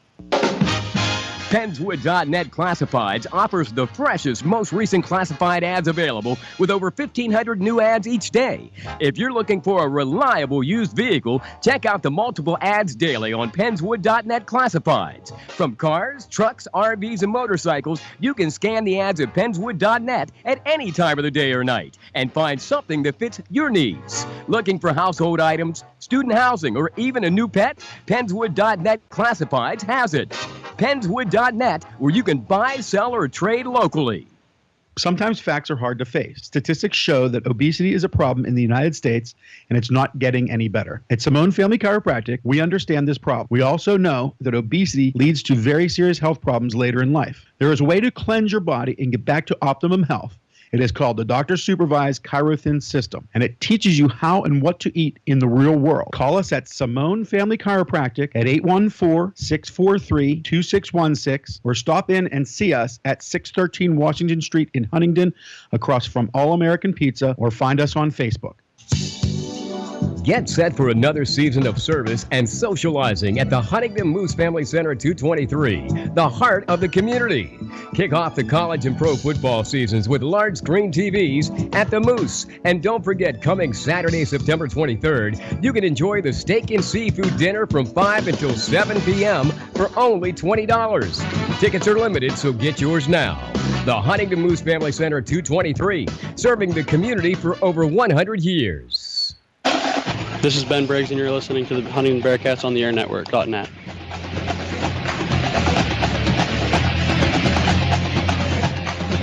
Welcome back to Huntingdon Warbets Field, where the Bearcats at halftime hold a 49-0 lead over the Penns Valley Rams. What a first half it was. We'll get to that in a second. Do want to remind you the Pitt Panthers taking on the Ramblin' Wreck of Georgia Tech as they try to rebound after their last couple of losses to Penn State and Oklahoma State. Join us here for the pregame show at noon. Panthers and Georgia Tech kickoff 12:20 tomorrow afternoon. All that action on the airnetwork.net and 94.1 FM in Huntingdon. And by the way, as this game continues to roll on, Chad, and we're not trying to jinx the team in any way, shape, or form, but I would say that there's going to be at least one postseason game for the Huntingdon Bearcats without jinxing anything. And in order to continue to bring you these games on the airnetwork.net and 94.1 FM in Huntingdon, we're going to need some sponsorship help, as the fees that the PIAA will charge us the further into the playoffs that this team goes, the much higher they get to be. We're talking like four figures when you get up to the higher levels of these, postseason games. And it's not something, we're just a small organization, and we're thankful when we get food, which we'll talk about food coming up. Yeah. But, we need your help in order to continue bringing you the Bearcats in the postseason. There is a way to do that, so I'm going to let you know what it is. Anytime weekdays from 9 to 5, here's a phone number to call, 667-7195, 667-7195. Greg Banks will take your call and get you signed up for the Bearcats into the postseason here on the airnetwork.net and 94.1 FM in Huntingdon. 49-0, the Bearcats with the lead at the end of the first half. Chad, a lot of one-sided stats that you can tell us about. Well, and that's what it ends up being, is a lot of one-sided stats. Huntingdon with 13 first downs in that first half, and Penns Valley with 5. If we look at net yards rushing, Huntingdon with 309 total, Penns Valley with 31. Passing yards, Huntingdon with 143, Penns Valley with 78. So if we look at total plays Huntington's ran 23 plays for 452 yards. Penns Valley's actually ran a lot more plays than Huntingdon, 39, but for a paltry 109 yards. So when it's all said and done, the 49-0 score is justified on the stat sheet. As we get to individuals here, Ian Border, again, with his record-breaking night, breaking the all-time rushing record previously held by Chad Brindle with 3,121 yards. Ian with 8 carries and 227 yards in basically a quarter and a half. Not even a full second quarter there, and 3 touchdowns in the evening. Drew Weglar's coming in, 7 carries for 60 yards. Jonathan Price, 1 carry for 14 yards on that jet sweep, and then Andrew Hootie, 1 carry, 8 yards, and a touchdown. For Penns Valley on the ground, Ryan Ripka leads all rushers with 23 yards and 11 carries. And Andrew Tobias, the backup quarterback, 2 carries for 10 yards. And that is just about it on the stat sheet for the Rams when it comes to rushing. When we look at passing yards, Andrew Hootie, 4 of 5 for 133 yards and 2 touchdowns. And Nick Truha, 1 for 1, 10 yards and 1 touchdown. Jakob Wagner, 3 catches for 113 yards and 1 touchdown, including that 80-yarder on the second play of the game for the Bearcats. Price, 1 catch for 20 yards and a touchdown. And Zook, 1 grab for 10 yards and a touchdown. Flip it over to the passing for Penns Valley. Sands is 4 for 4, but for only 3 yards. And Tobias is 6 for 17 for 74. Leading receiver on the evening for the Penns Valley Rams is Breon. They've been leading them all year long. 3 catches for 21 yards. Also Snyder sneaking in there with 1 catch for 28 yards. So, Dave, as we look across the stat sheet, it shows why Huntingdon is out to a 49-0 lead. If we just do some quick math, Huntingdon is averaging 19.7 yards per play, whereas Penns Valley is averaging 3 yards, less than 2.8 yards per play. So that is a huge disparity when you're looking Penns Valley, at it. It's somewhat a little bit less than normal as far as an average goes, but a little bit closer to normal than the idiocy of almost 20 yards of play. I mean, that just doesn't happen, Chad. That's right. How good this football team is. That's exactly right. It just doesn't happen. So as we get set to head into the second half, pass this score along, one out of the Johnstown area, for anybody that may be caring about this one. Windber. I like Windber. I've been there before. Great old stadium there. Windber, a nice town. Windber leading Ferndale 14-6 in the third. If I could come up with something positive to say about Ferndale, I would, but I can't. Something positive I do want to talk to you about, and All-American Pizza and Subs is going to be joining us as a regular sponsor next week. And just to prove to us in some way, shape, or form that they're a great sponsor to have on board, they decided to bribe us, I guess you could say, with some of their absolutely great food. Now, personally, I was drawn, and you may have heard me yammering about a cheesesteak on a previous broadcast. Well, I'm telling you, it's going to be more than one stop before this season's over. And the more games we have here in Huntingdon for All-American cheesesteaks at the All-American Pizza and Sub Shop, because the All-American cheesesteak is melt-in-your-mouth good. Yes. Lettuce, tomato, fried onions, mayo, provolone. It is outstanding. Also, Chad had some of the loaded fries that they sent to us, and Chad may have wanted the All-American cheesesteak, but I jumped all over that. Chad. I didn't have a chance. Neither did the sandwich, so it's the way it works. Chad, on the other hand, was, and you wouldn't say stuck with eating a Bearcat. No. You'd say blessed with a Bearcat just because I took the cheesesteak. Yes, and the Bearcat, having on it, crispy chicken, sour cream, and chive fries, mozzarella cheese, bacon, and Mactown Gold. All really good for the heart. There's no doubt about that. But the food goes past the heart and down into the stomach, which is where it counts these days. So just absolutely delicious food provided to us by All-American Pizza and Subs in downtown Huntingdon. By the way, it very says generous here, for them to do that. Delicious food. Greg Banks says, ask Chad about Wing Night.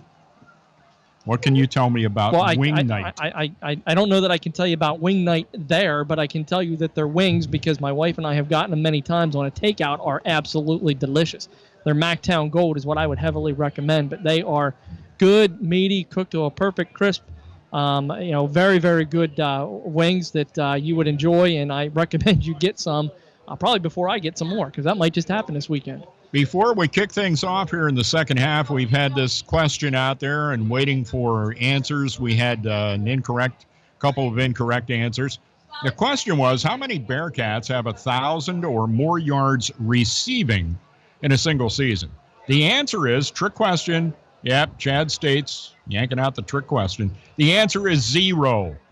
None have Nobody has been able to do that at all. In fact, there's only one receiver that's over 1,000 yards for his career, and that is Courtney Geddick.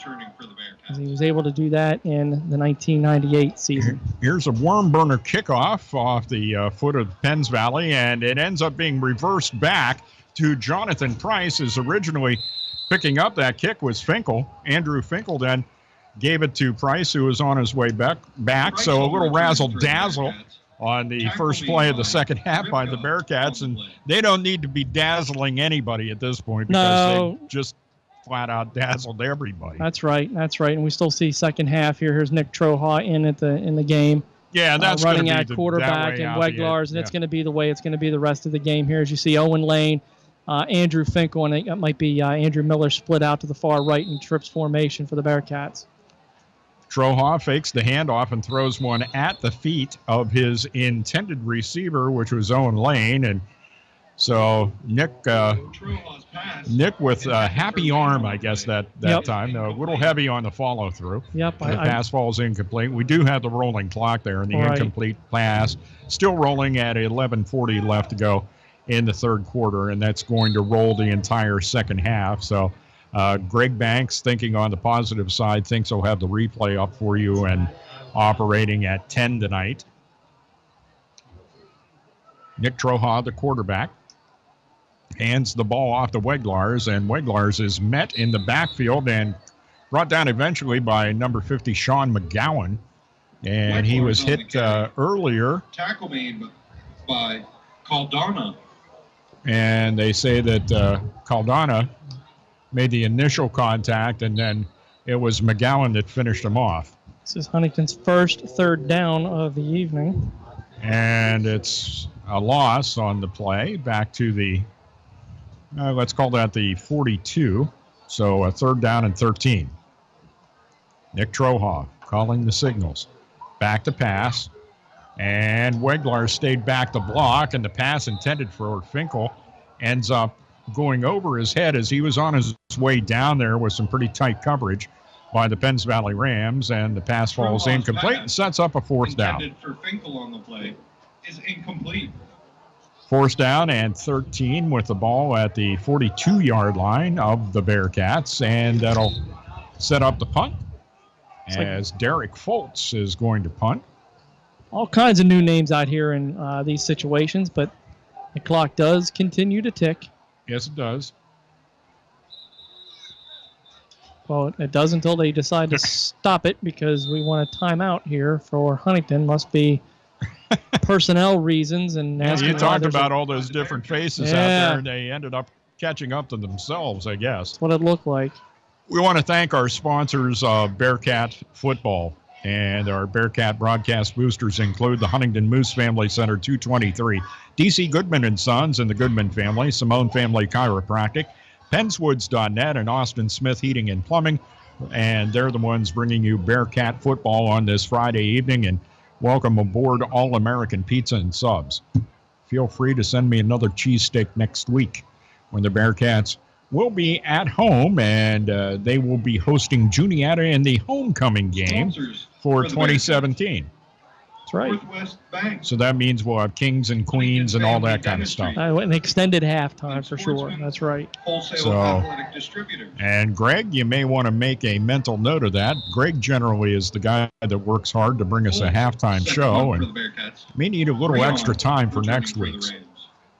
Here's a punt that hits at about the 30-yard line, and a good Huntingdon roll, eventually touched back at about the 14-yard line by Andrew Miller. Down on the 15-yard line. So it'll be 1st and 10 for the Penns Valley Rams, the ball at their 14.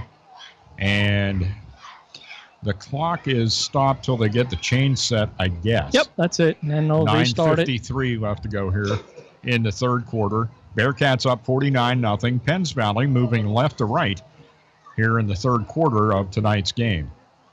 Looks like they have Sands back in at quarterback here. Yeah, Sands has been out for quite a while. Tobias took a majority of the snaps there, and it's going to be a run by Sands, and he had a heck of a hole there to run through.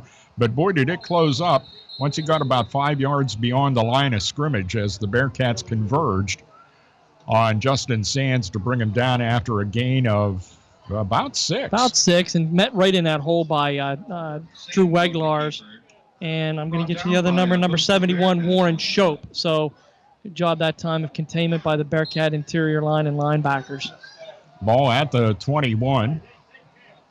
Sands with a screen pass. It is complete, but it's going to be for a loss as he completes it to Cole Breon, and Breon is brought down right about where he stood by Jakob Wagner. And Landon Fisher in on that tackle, too. It might even be a loss of 1 here. It looks like it's going to be. It's going to be a loss of, yep. Yeah.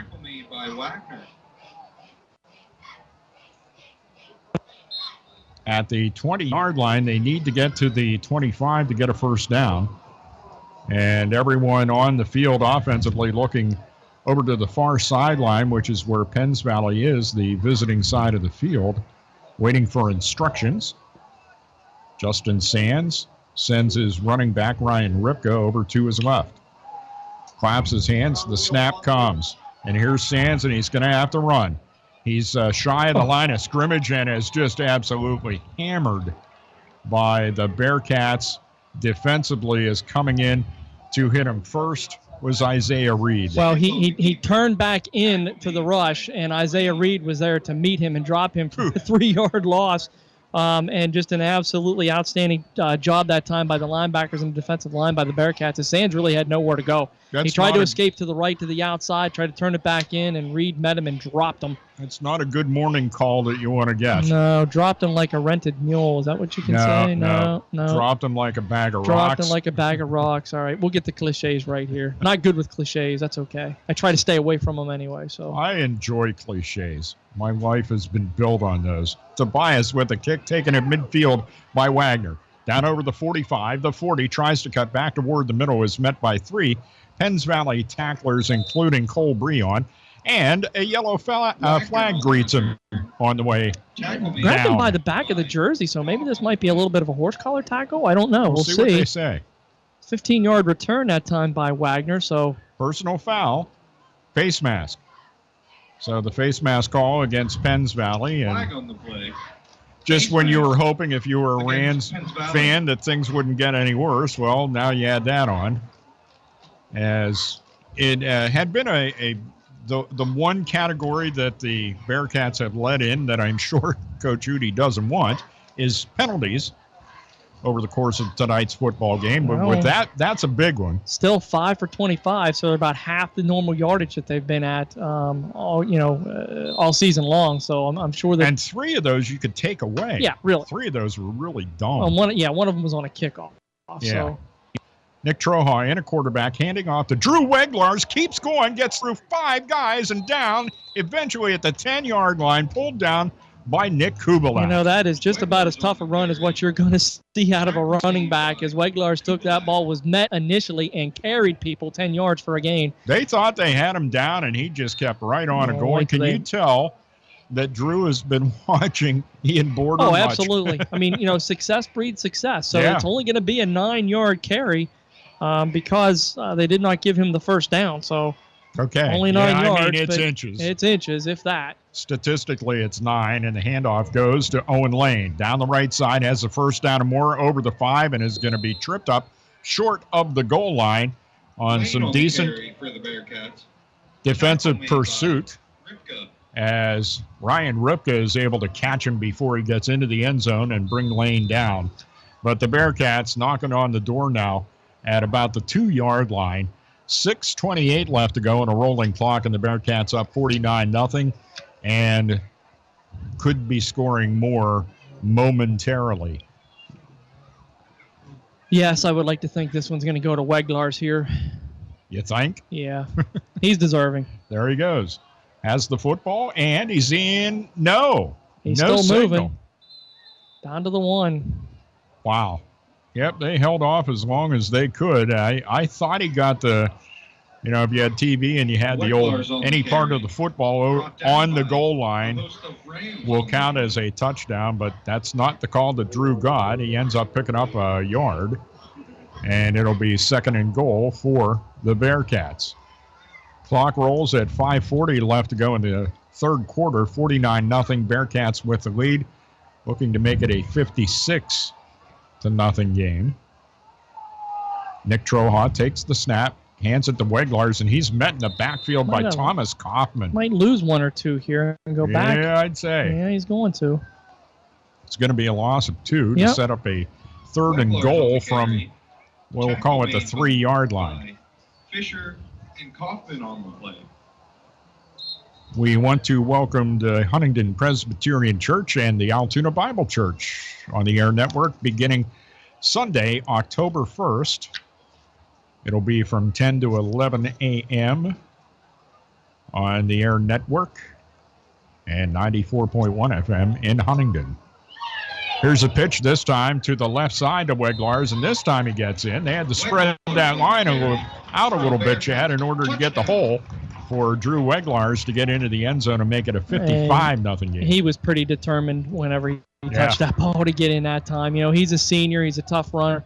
Doesn't get a lot of opportunities to run the football because of Border being out there, but Drew's a competitor. I think he's going to continue his baseball career as he's part of that George Zanuck great baseball team that you'll see later on this season. He's going to continue his baseball career at IUP. So Drew a multi-sport athlete and a good one at that. Point after attempt by Gio Scaccia is up and good. 56-0 now. The Bearcats with the lead over Penns Valley with 4:45 left to go in the third quarter. And the Bearcats add on second string, as Chad referred to, the JV offense, able to get in. And, you know, despite what certain presidents have said about the JV squad, in this case, it's a pretty decent JV squad here. Absolutely. I mean, Trohawk could be starting for a lot of teams out here. He's that good of a football player. And we look, Owen Lane is a good athlete. Draven Zook is a good athlete. So there's depth sitting on this Bearcat squad. It really they haven't had in quite some time. So, you know, this team is built for the long haul. You know, one player goes down, they can kind of recover from it because they've got speed in other places.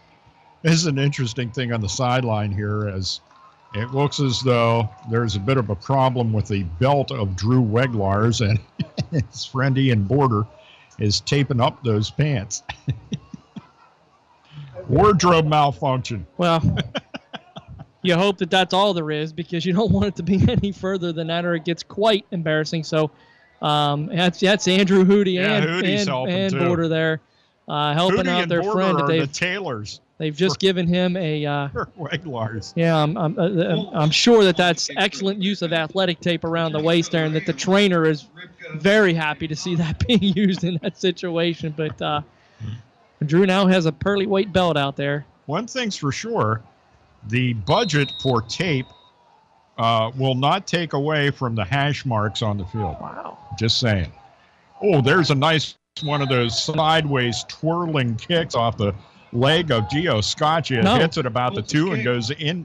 That was Derek Fultz with the touchback. Derek Fultz, yeah. Yes, Fultz. So that's a 60-yard touchback. That's the first one we've seen, and that was a very big, powerful leg that he had. So Huntingdon sitting better with better special teams than what we even thought. We didn't know about Derek Fultz. He comes in and hits a 44-yard punt to begin it, and then gets a 60-yard touchback on a kickoff. So Huntingdon really showing some depth in all areas, Dave. Yeah, I'll tell you what, you'll take all you can get. Absolutely. Because it's a long run from here to wherever you end up at the end of your season, especially with this team. And into quarterback, it's Tobias once again. Lets one go deep downfield, and the closest person to maybe catching that was the Bearcats' Andrew Miller. And I know that, you know, David mentioned it at halftime, but I'll mention it again. And if you're listening, that's why we need your support. We need to make sure that we're carrying this coverage all the way through this entire football season. It's going to extend past the regular season. We're going to see what this penalty is. Yep. Clip. Looks like it might be a clip. Clip against Penns Valley. And as Myron Cope would say, they're shooting themselves in the foot. Yes. Sorry. And they have been all night long. Anyway, as Chad was talking about that, let me give you that phone number again to become a part of the Bearcats run for 2017. 667-7195, 814. By the way, you folks from out of town, maybe you don't want to buy advertising. Maybe you just want to support the coverage of the Bearcats. You can call Greg Banks at 814-667-7195, weekdays from 9 to 5. So it is a personal foul against the Rams, and the ball is back at the 10-yard line. They need to get to the 30 for a first down. So that would probably then figure out the 1st and 20 if we're good with our math.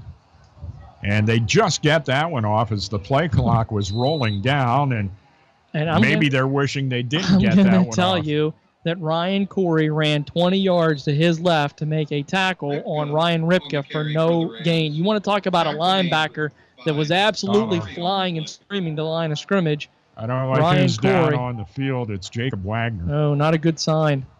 and he seems to be in it. I don't want to, no, let me not panic, because it may not be, anything more than a cramp. I don't know that. I know he's in pain. Yeah, he was getting stretched out down here in the first half by the trainer by virtue of a cramp, and I think that's what it is. That's what it is. Yep. I saw him down here with trainer Dan Crafts down here now he's getting running. Stretched out, so it was definitely a cramp. And Tough kid, 5'8", $145, and a good wrestler too. He'll be competing for John Michael on that vaunted Bearcat wrestling team this year. So looking for another good season out of them. Good to see Jacob back up and patrolling the sidelines, and even has a couple of comments for some of the first his team brother offense. John, his brother John was quite the standout here. In fact, we're seeing Ian Border break a lot of John's records as far as point scoring and touchdowns go coming up next. But Jakob Wagner, a very good athlete in his own right, great baseball player. He'll contribute to that Bearcat baseball squad, and also an outstanding wrestler for the Bearcats. Bottom line on that last play was no gain. No gain for the Penns Valley Rams. Second down and 20. 3:10 left to go here in the third quarter. 56-0. Bearcats with a lead. And it's Tobias. Back to pass. Standing at his goal line. Lets it go just a little bit too tall for Nick Kubalak, his intended receiver. Well, and he got dropped. Tobias got met by Draven Zook coming off of the edge just as he released that ball and got dropped in the end zone. So really not much more time for Tobias to even get that ball out to Kleinfelter, or Kubalak that time. And Kubalak went down, and the Bearcats all came over to him to get him up. Yep. Good sportsmanship. Yeah. 56-0 game, that's good sportsmanship. And no real ill will between these two squads anyway. It's a pretty complimentary type of a game between these guys. Aaron Tobias, they are one player short of the 11 required to be out on the field. Jogging onto the field as the time continues to tick away. 2:10 now to go, third quarter. Trent Heckman eventually gets out a high snap, because standing in the end zone is Tobias, but he gets it away.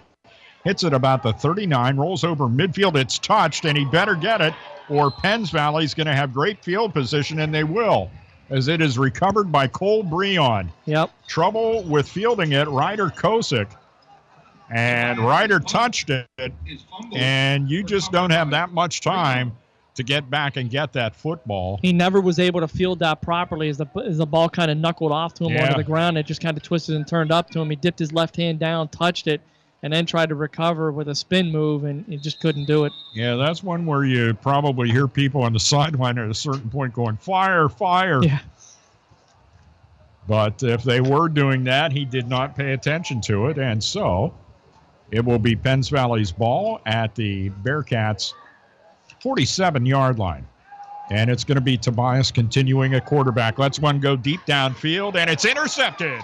Jakob Wagner, after those cramps, is back on the field and running the other way. Over midfield, almost fumbles, gets control, cuts back toward the middle, continues down the sideline. 10, 5. Jakob Wagner picks 6. There is a flag toward the end of the play, which will probably bring the touchdown back. But it's a 7. If they're going to mark it, we'll see what ends. It's a 74-yard. Yeah, it's a 74-yard interception return for Jakob Wagner as he gets it all the way down to the 6. It looks like there's going to be a block in the back or whatever by number 42, Dylan Grubb. So, not that the Bearcats needed the points. It was just a great run by Wagner. Yeah. And there's another flag here at the 42-yard line right in front of us. 1:09 left to go in the third quarter. Bearcats lead the game by a score of 56-0. And what a turn of events in Johnstown. I'm not sure where the game is. Johnstown now leading Richland 22-16. That game in the third quarter. And that's a couple of 3-1 teams. And in the Cambria County area, that's the premier game of the night, I would think, as Johnstown once again leading Richland 22-16. I think the premier game of the slate for this week will take place tomorrow at Mansion Park. That will be Bishop Guilfoyle versus Forest Hills, and that's a game you definitely listen. If you don't want to watch Penn State, go over to that game and watch that high school football game. It should be a dandy. Marauders and Rangers in Mansion Park. Both Good of them stuff. undefeated. It is a clip called against Huntingdon, and then the block in the back is against Penns Valley. So we've got offsetting penalties, potentially. Well, it's not a block in the back against Penns Valley. No, there are 2 penalties against Penns Valley. No, he just called them incorrectly. Okay. You got a block in the back against Huntingdon, and then it looks like a personal foul against the Rams. The block in the back against Huntingdon will be assessed from the point of the foul, which is the 7-yard line. So that'll be 10 yards back from that. Yeah. So it'll be Bearcat football at the 17-yard line. Wagner having himself quite the afternoon here, Dave. Or evening, if you evening, since yeah, the sun's down. that's right. 3 catches, 113 yards, 1 touchdown. His punt returns, he has got, let's see here. He's averaging 20 yards per punt return and now a 73-yard interception return. So, personal foul against Huntingdon is accepted. Okay, here we go. Bearcat football, 1st and 10 at the Penns Valley 17. The Bearcats up 56-0. A minute 9 left to go in the 3rd quarter. And the clock will begin to roll. And that stops on change of possession and doesn't start until it's snapped again, although it is a quote-unquote rolling clock. And it's off and rolling. And it's going to be Troha on the quarterback keep design run as he gets shoved by one of the Penns Valley Rams for a 2-yard gain. I don't think that Nick was going to get any yardage, but coming up behind him was Matthew Tobias. Tobias on the play. And Matthew's 6'5", 260. And if he's going to push on you, you're going to move on. You're going to move ahead. There's no Yes. doubt about that. And it's a gain of a couple and a 2nd down and 8 for the Bearcats at the 15 of Penns Valley. 30 seconds left to go, 3rd quarter. They'll flip ends of the field as we head there. This time the handoff to Weglar. Nope, not to Weglars. It's Schultz. Derek Schultz gets down over the 10-yard line, and they'll mark him down at the 9, leaving them 2 yards to gain to get the 1st down. And it's probably going to take place in the 4th quarter.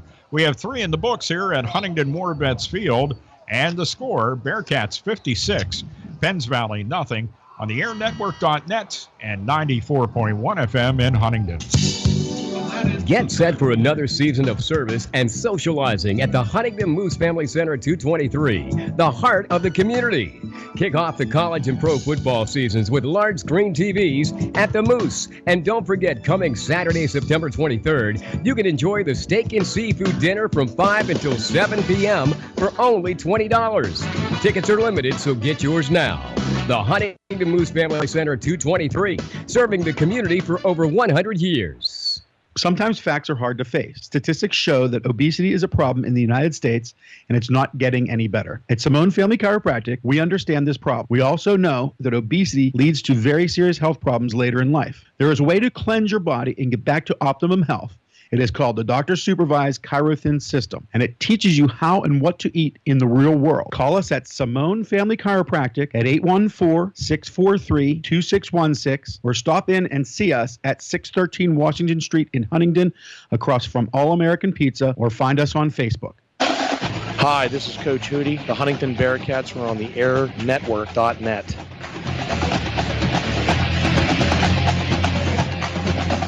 Coach Hootie's going to be pretty proud of his guys tonight. A 56-0 lead over Penns Valley.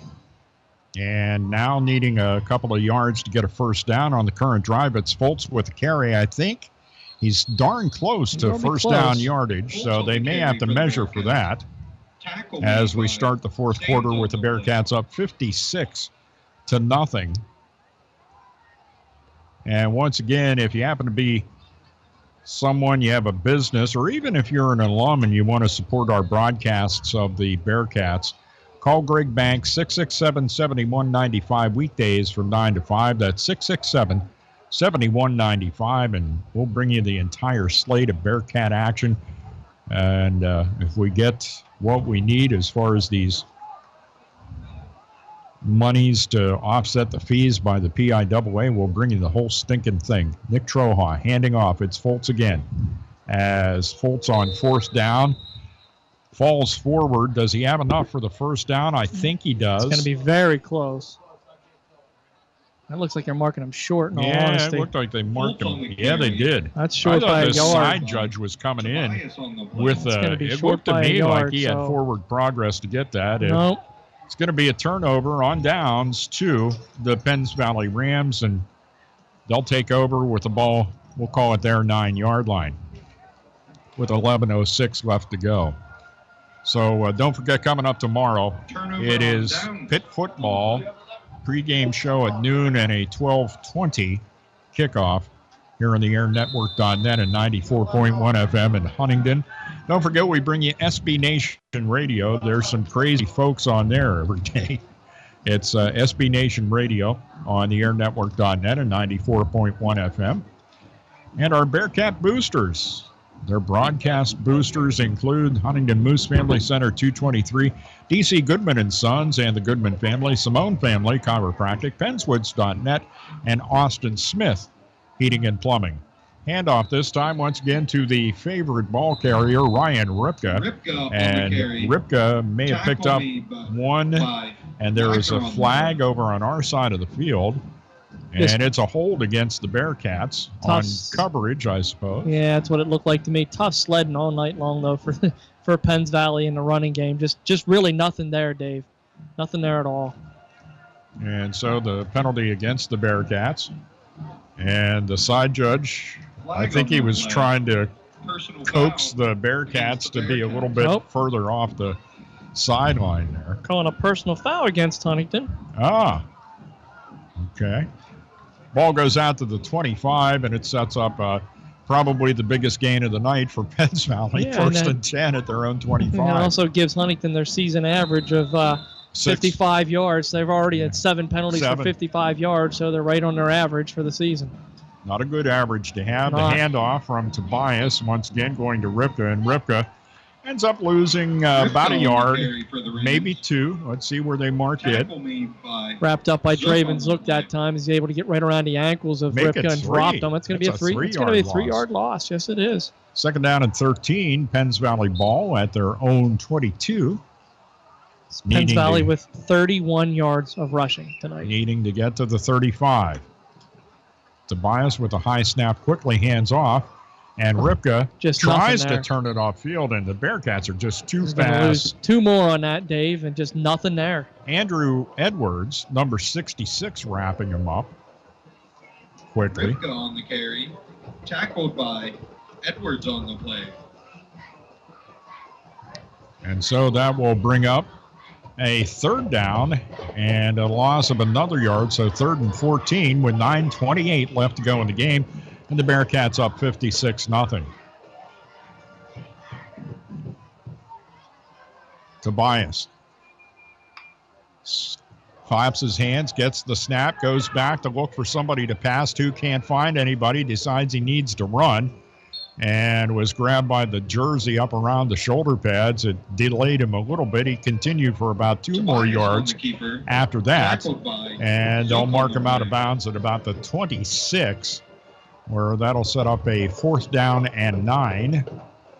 And Penns Valley will not go for that. It's going to be Aaron Tobias kicking. And going in to take the kick is Andrew Miller. Going to be the deep guy this time Another around. Sophomore, another good-looking sophomore for the Bearcats, too. They, like you said, they've got depth. Big, tall, rangy receiver. Called Miller's name a couple of times here in the second half. A spiraling kind of kick that hits at about the 48-yard line and rolls out of bounds, I think, at the 39. Does a smart thing and just lets that roll right out of bounds. Yeah, amen to that. And it's not something you want to be playing around with, and you can ask Ryder Kosick about that. Because he had a bit of a mishap on a previous punt that ended up giving the ball over to Penns Valley. As they say, no harm, no foul. Penns Valley unable to score after handing the ball back to him on the Bearcat side of the field, but Something that when you're playing a different squad, the kind of mistake you cannot commit. 8:13 left to go in the game. 56-0 Bearcats with the lead. Bearcats moving from left to right here in the fourth quarter, and it's a handoff to Finkel. Andrew Finkel turns it upfield, gets over the 40, and is brought down at about the 43. Give him a gain of 4 and a 2nd and 6 for the Bearcats. So as we said, up next for the Bearcats, it's the homecoming game against Juniata here at Huntingdon Moore Vets Field next Friday at 7 o'clock. And, of course, we'll have our pregame show that is for you at 6:45. Starting to see a lot of Huntington Nets are 9th running back of the game here tonight. So. And you look down at the team, it's decidedly smaller than the team we started with. Sure. It's going to be Nick Troha on the keep, and he's going to be ripped down to the ground by Austin Fisher of the Penns Valley Rams. Tackled by Fisher on the I really one of Troha's strong points is running the football because he's got enough people that can hand off the ball to go ahead and do that. But this will set up a 3rd and long for Give him a loss Huntington. of 2 on that. So it'll set up a 3rd and 8. Clock rolling, 6:57 left to go. With the Bearcats up 56-0. And that is one of the nice things that the PIAA implemented many years ago was when you're up by so much, you just go ahead and roll the clock, and it just really prevents scores from getting out of hand. And gets the teams off the field before somebody gets hurt. Troha throws one deep. Oh, man, almost catching up to it was Ryder Kosick. Nice ball. Very nice, very well thrown ball. Wyatt Daub with the coverage for Penns Valley. And, boy, he stretched out for it. About the only other thing and look at that. There's some class. Ian Duffield from Penns Valley sees Kosick on the way back and gives him a low 5 for his effort. It was a big effort. Nice diving attempt there by Kosick. Wow. High snap brought down by Derek Schultz and gets a bad punt away this time. That's because it was blocked. Out. 54 got his hand on that baby. Absolutely, yep. Just saw it inflate. It ends up going out of bounds near the 40-yard line. And that ball was blocked by Isaac Spots that time. So goes out of bounds. So 40-yard line. Good block by Spots, and it'll be 1st and 10. Penns Valley, the ball at their own 40. So they inherit some decent field position. See if they can make anything happen. Down to 5:55 left to go in the game. And it'll be Aaron Tobias into quarterback as he's taken a majority of the snaps here tonight. There have been a couple of series Justin Sands has been in on, but primarily it's been Aaron Tobias. And he is in the shotgun. And the handoff going once again to Ripka. Ripka over the 40, 45, gets out near midfield, and he's loose. He will score. Ryan Ripka will take it all the way in for a Penns Valley touchdown, and the Penns Valley fans and the band on the far side of the field erupt, as they should the first time tonight.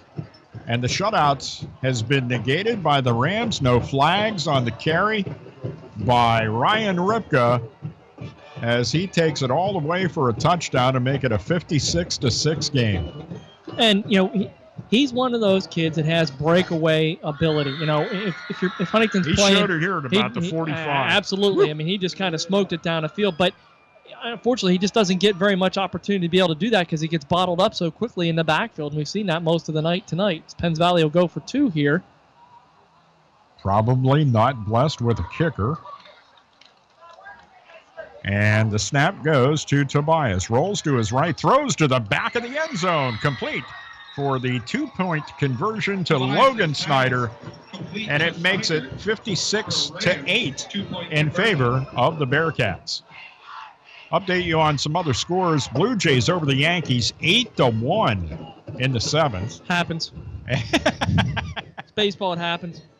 And the Brewers up over the Cubs in the 4th inning by a score of 3-2. Southern Huntingdon pulling away from Juniata Valley, leading that one 34-7. and that is in the fourth quarter. We'll switch to baseball here. A lot of people thought the Brewers would end up going away. They've not. They've stuck around. They're usually a team that fades, Dave, and they've stuck around here. So, tell you what they have that I was impressed with. How many innings did they shut out the Pirates? Something like 19 or 20 some innings they shut out the Pirates, and so not that shutting out the Pirates is that tough to do, but still, it's Major League Baseball, and you can keep your opposition off the scoreboard for that many innings. That's some pretty good stuff. Oh, absolutely it is. There's no doubt about that. So the almost Brewers, as good as those subs that we had, Dave. Almost, not quite. Not quite. The Brewers not given a chance of doing anything or making it to the postseason because the Cubs were kind of anointed after winning the World Series a year ago as being the repeat odds-on favorite to once again win the World Series this year. Right now, they're just struggling to maybe make it to the postseason. Kaufman set to kick for the Rams. Returning Coming in to do the kicking this time, Tom Kaufman, 6'2", senior, 275 pounds. And it's a left-handed kick. It was an onside kick attempt. It would have been the right amount of yardage for an onside kick, but it hit and rolled in the Bearcats' direction, and it's eventually fallen on by Owen Lane.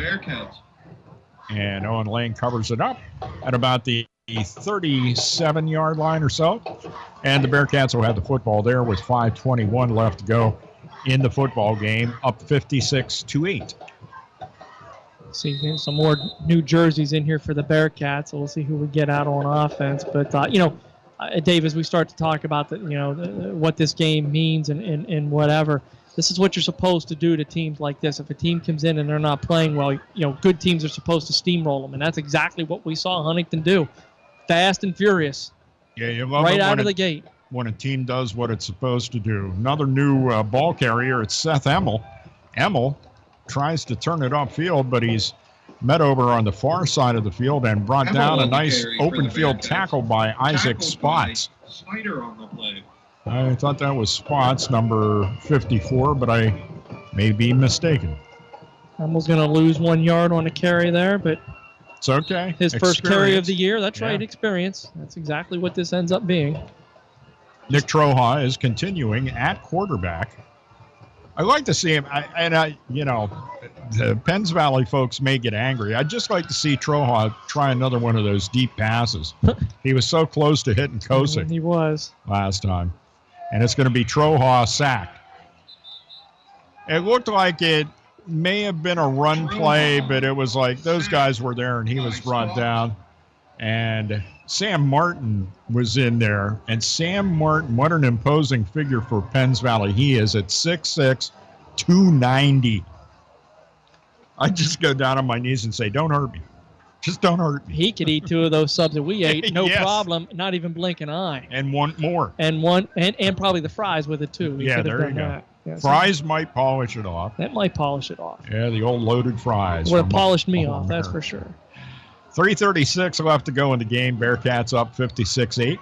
Nick Troha on third down. Let's a rip. There's that deep pass complete. Oh, Owen Lane. Hit him in a bad spot right in the hands. Oh, my goodness.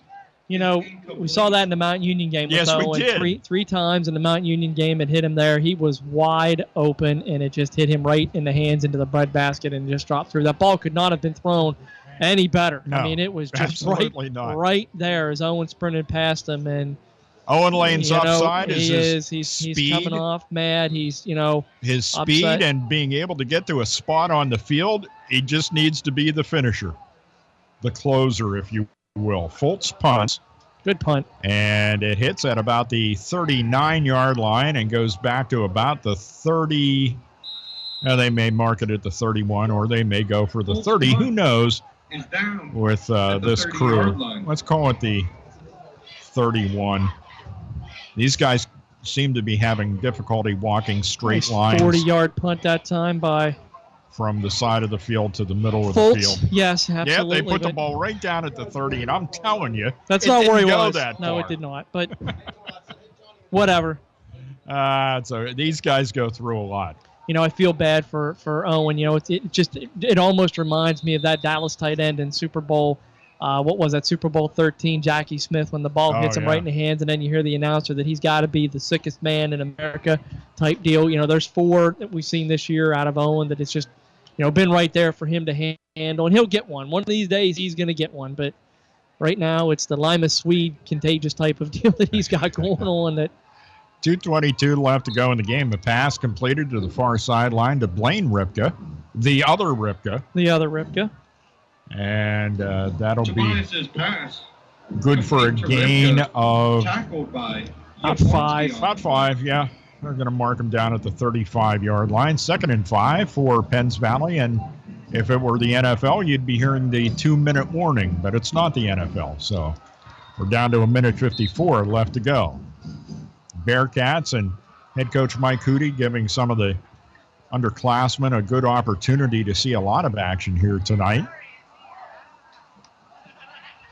And here's a handoff from Tobias. And different running back this time, as carrying the ball was Caleb Silks. And Silks gets first down yardage. On the carry for the Rams. 1st and 10 at their own 40 for Penns Valley, and down to 1:30 left to go in tonight's game. While these guys are fun to watch, you're getting a lot of people in here. You're giving them a lot of experience too, Dave, and that's a good thing about this is both teams are getting a lot of experience out of some of these players that normally don't get to play. Tobias tries a little play action, and some of the Bearcats bid on that. Yeah, Silks is going to pick up 4 yards, 3 of it because the tackle threw him for 3 more yards than what he had, but out to about the 44-yard line and a 2nd and 6. As the clock now is under a minute left to go. Bearcats 56, Penns Valley 8. And as Chad said, they did what they should do in a game like this. Pass completed by Tobias for a first down as he hits Austin Fisher as he gets down over the 50 and is eventually marked down at the 45-yard line. Emil on the play. Emil being credited with the stop. So Seth Emil's name being brought up quite a bit here in the final couple of series. 30 seconds left to go. Tobias's pass is complete. And a good tackle that time by the Bearcats' Chandler Lauer. Tobias's pass complete to Hyde. 87, that is Brennan Hyde with the reception for about 14 yards. 25 seconds left to go. Good time to practice your last-minute drill. Tobias with a long pass down the sideline, incomplete. As one of the Bearcats could have had that. Camden Yablonsky could have had it for the Bearcats. Good job that time, sticking his paw up in the air to knock that out, though, too. Pass intended for Fisher. And the clock will run out. That will do it for tonight's game. The final score here at Huntingdon Bearcats Field is the Bearcats 56 and Penns Valley 8. We'll be back to recap tonight's game and talk to you about some of the things that happened. A very eventful evening at Huntingdon Bearcats Field. And one of the things that was nice to see was a presentation because somebody broke a long-standing record when it comes to rushing. Yeah, I'm sure you probably know who that is. But we'll talk about it anyway. Take a time out here and be back and wrap up tonight's broadcast. 56-8 Bearcats win. More after this on the airnetwork.net and 94.1 FM Huntingdon. Sometimes facts are hard to face. Statistics show that obesity is a problem in the United States, and it's not getting any better. At Simone Family Chiropractic, we understand this problem. We also know that obesity leads to very serious health problems later in life. There is a way to cleanse your body and get back to optimum health. It is called the Doctor-Supervised ChiroThin System, and it teaches you how and what to eat in the real world. Call us at Simone Family Chiropractic at 814-643-2616 or stop in and see us at 613 Washington Street in Huntingdon across from All American Pizza or find us on Facebook. Pennswood.net Classifieds offers the freshest, most recent classified ads available with over 1,500 new ads each day. If you're looking for a reliable used vehicle, check out the multiple ads daily on Pennswood.net Classifieds. From cars, trucks, RVs, and motorcycles, you can scan the ads at Pennswood.net at any time of the day or night and find something that fits your needs. Looking for household items, student housing, or even a new pet? Pennswood.net Classifieds has it. Pennswood.net, where you can buy, sell, or trade locally. Call Austin Smith Heating and Plumbing for affordable heating, plumbing, and drain cleaning services in Huntingdon. Count on 12 years of insured excellent service when it comes to heating, plumbing, ventilation, and drain cleaning. Call Austin Smith Heating and Plumbing, available evenings and weekends at an affordable rate. Call 814-506-5128. That's 506-5128 for Austin Smith Heating and Plumbing in Huntingdon. Get set for another season of service and socializing at the Huntingdon Moose Family Center 223, the heart of the community. Kick off the college and pro football seasons with large screen TVs at the Moose. And don't forget, coming Saturday, September 23rd, you can enjoy the steak and seafood dinner from 5 until 7 p.m. for only $20. Tickets are limited, so get yours now. The Huntingdon Moose Family Center 223, serving the community for over 100 years.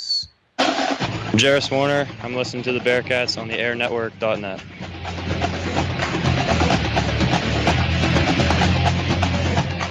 In which case it would be the victorious Bearcats winning tonight by a score of 56-8. And it was a game that you thought would turn out this way, and it did. And that says good things about the Huntingdon Bearcats because, you know, one of the things, if you're a fan of a sports team, especially, yeah, these aren't professionals. These are young men in high school yet. But one of the things you expect is for when you come up against an opponent that you should beat, you beat. And that's exactly what they did, Dave. They should beat them. They did beat them. It's 35-0 at the end of the first quarter. Huntington with 400 yards in the first half.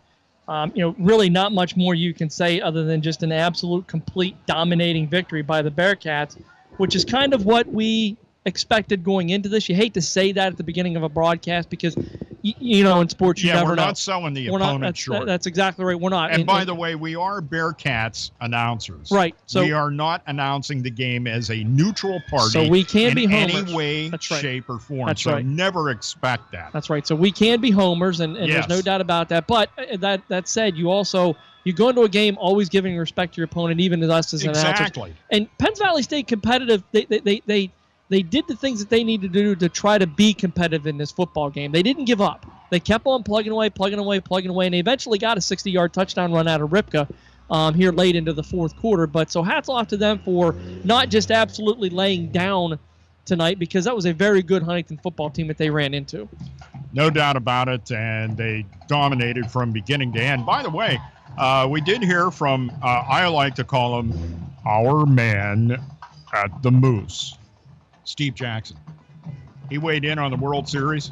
You're going to like this, Chad. Go ahead. This is going to bump Steve up on your list of good guys. He says it's going to be the Stros and the Nats in the World Series. Well, it could be. I mean, that's a real possibility. That's a real possibility because it's anybody's ball game. This is one of these years where we've seen dominant teams out there, but not one of them can I pick to say, hey, I think they're good enough to win it all, because there's a lot of them out there that can. All right, and of course, last time we heard Brewers leading the Cubs. By the way, they're in the third quarter, and that game is obviously slowed down in pace, or at least as far as how quickly we get scores. Johnstown's added a field goal to lead Richmond 25-16 in the third, as Chad mentioned. A big game in District 6 coming up tomorrow night in Mansion Park in Altoona, when the BG Marauders will be hosting Forest Hills. That's going to be good stuff. And if you want to be a part of the good stuff that is otherwise known as Bearcat Broadcast on the airnetwork.net and 94.1 FM in Huntingdon, call Greg Banks Monday through Friday, 9 to 5 at 667-7195. And if you're an alum and you just want to donate to allow us to continue to carry Bearcats games through the postseason, because as the games go on, it's not that Chad and I get paid anymore to go do those games. No, we don't. It's that the PIAA wants some kind of a cut. I don't know. They think, I guess, everybody's getting rich because they're carrying these games, and I hate to tell them that's not the case, but hey, the rules are the rules, and we're going to, pay whatever it is that they want us to pay because we want to bring you the games. But it does get darned expensive as the postseason rolls along. So 667-7195 is the phone number to call if you want to be a part of the remaining games that we'll be able to carry for you here in the airnetwork.net in 2017. One of the things we were so proud to be a part of tonight, and if we may glom on to the success of Ian Border, who set the school record, and to be able to see the celebration, his mom and dad down on the field with him between the first and second quarter. Right, and not just that, but the guy he broke the record for, Chad Brindle, was also out there handing him the ball. So it was very nice to see Chad here this evening to do that. Yeah, good stuff. And these fans in Huntingdon are just outstanding, and certainly a great night for Huntingdon football from that standpoint. There may be more records broken before this season is done. We have one guy we're keeping an eye on, and there's more numbers that Ian can accomplish before the season is done as well. It was a 56-8 win tonight to take the Bearcats to a 5-0 mark in 2017, and Penns Valley falls to a 1-4 record.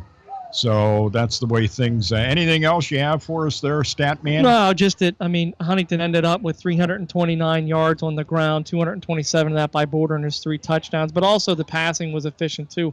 Huntingdon 5 of 10, 143 yards, 3 catches for 113 yards, and 1 touchdown by Jakob Wagner, who had a great night as well. He did. Wow. Hats off to the Huntingdon defense too. They totally shut the Penns Valley team down. Yeah. Penns Valley had 104 yards rushing on the ground, and 60 of that came on 1 play. So Huntington's defense getting it done all night long. All right. Once again, your final, Bearcats 56 and Penns Valley 8. We will be having this game haunting you in about a half hour. Could be haunting us. It'll be played back here on the airnetwork.net. Coming up tonight at 10 o'clock, and Greg Banks has informed me that you'll also be able to catch this game at 9:30 tomorrow before the coverage of Pitt and Georgia Tech takes place. We'll have other broadcasts coming up throughout the course of the week. Don't forget about Monday Night Sports Talk at 7.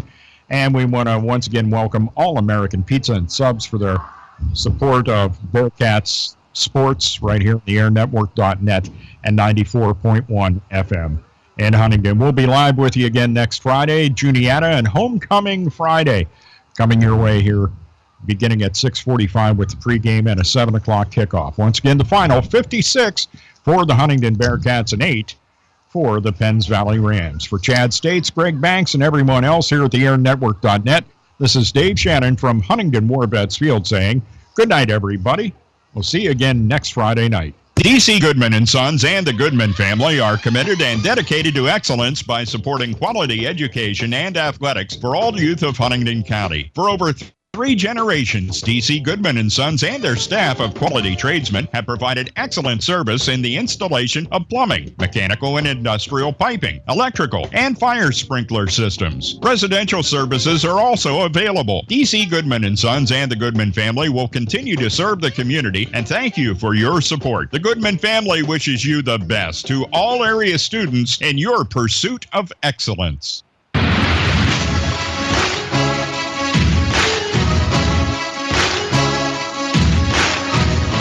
Thanks for listening to Bearcat Football on the airnetwork.net and 94.1 FM in Huntingdon. Tonight's game presented by Huntingdon Moose Family Center 223, the heart of the community, and by D.C. Goodman & Sons and the Goodman family. Tonight's game also brought to you by Simone Family Chiropractic at 613 Washington Street in downtown Huntingdon. Pennswoods.net, the home of free classified ads. And by Austin Smith Heating and Plumbing of Huntingdon. Join us for rebroadcast of tonight's game throughout the week here on the Air Network and 94.1 FM. Get set for more live Bearcat action all season long, exclusively on the home of the Huntingdon Bearcats. This is the AirNetwork.net and 94.1 FM in Huntingdon.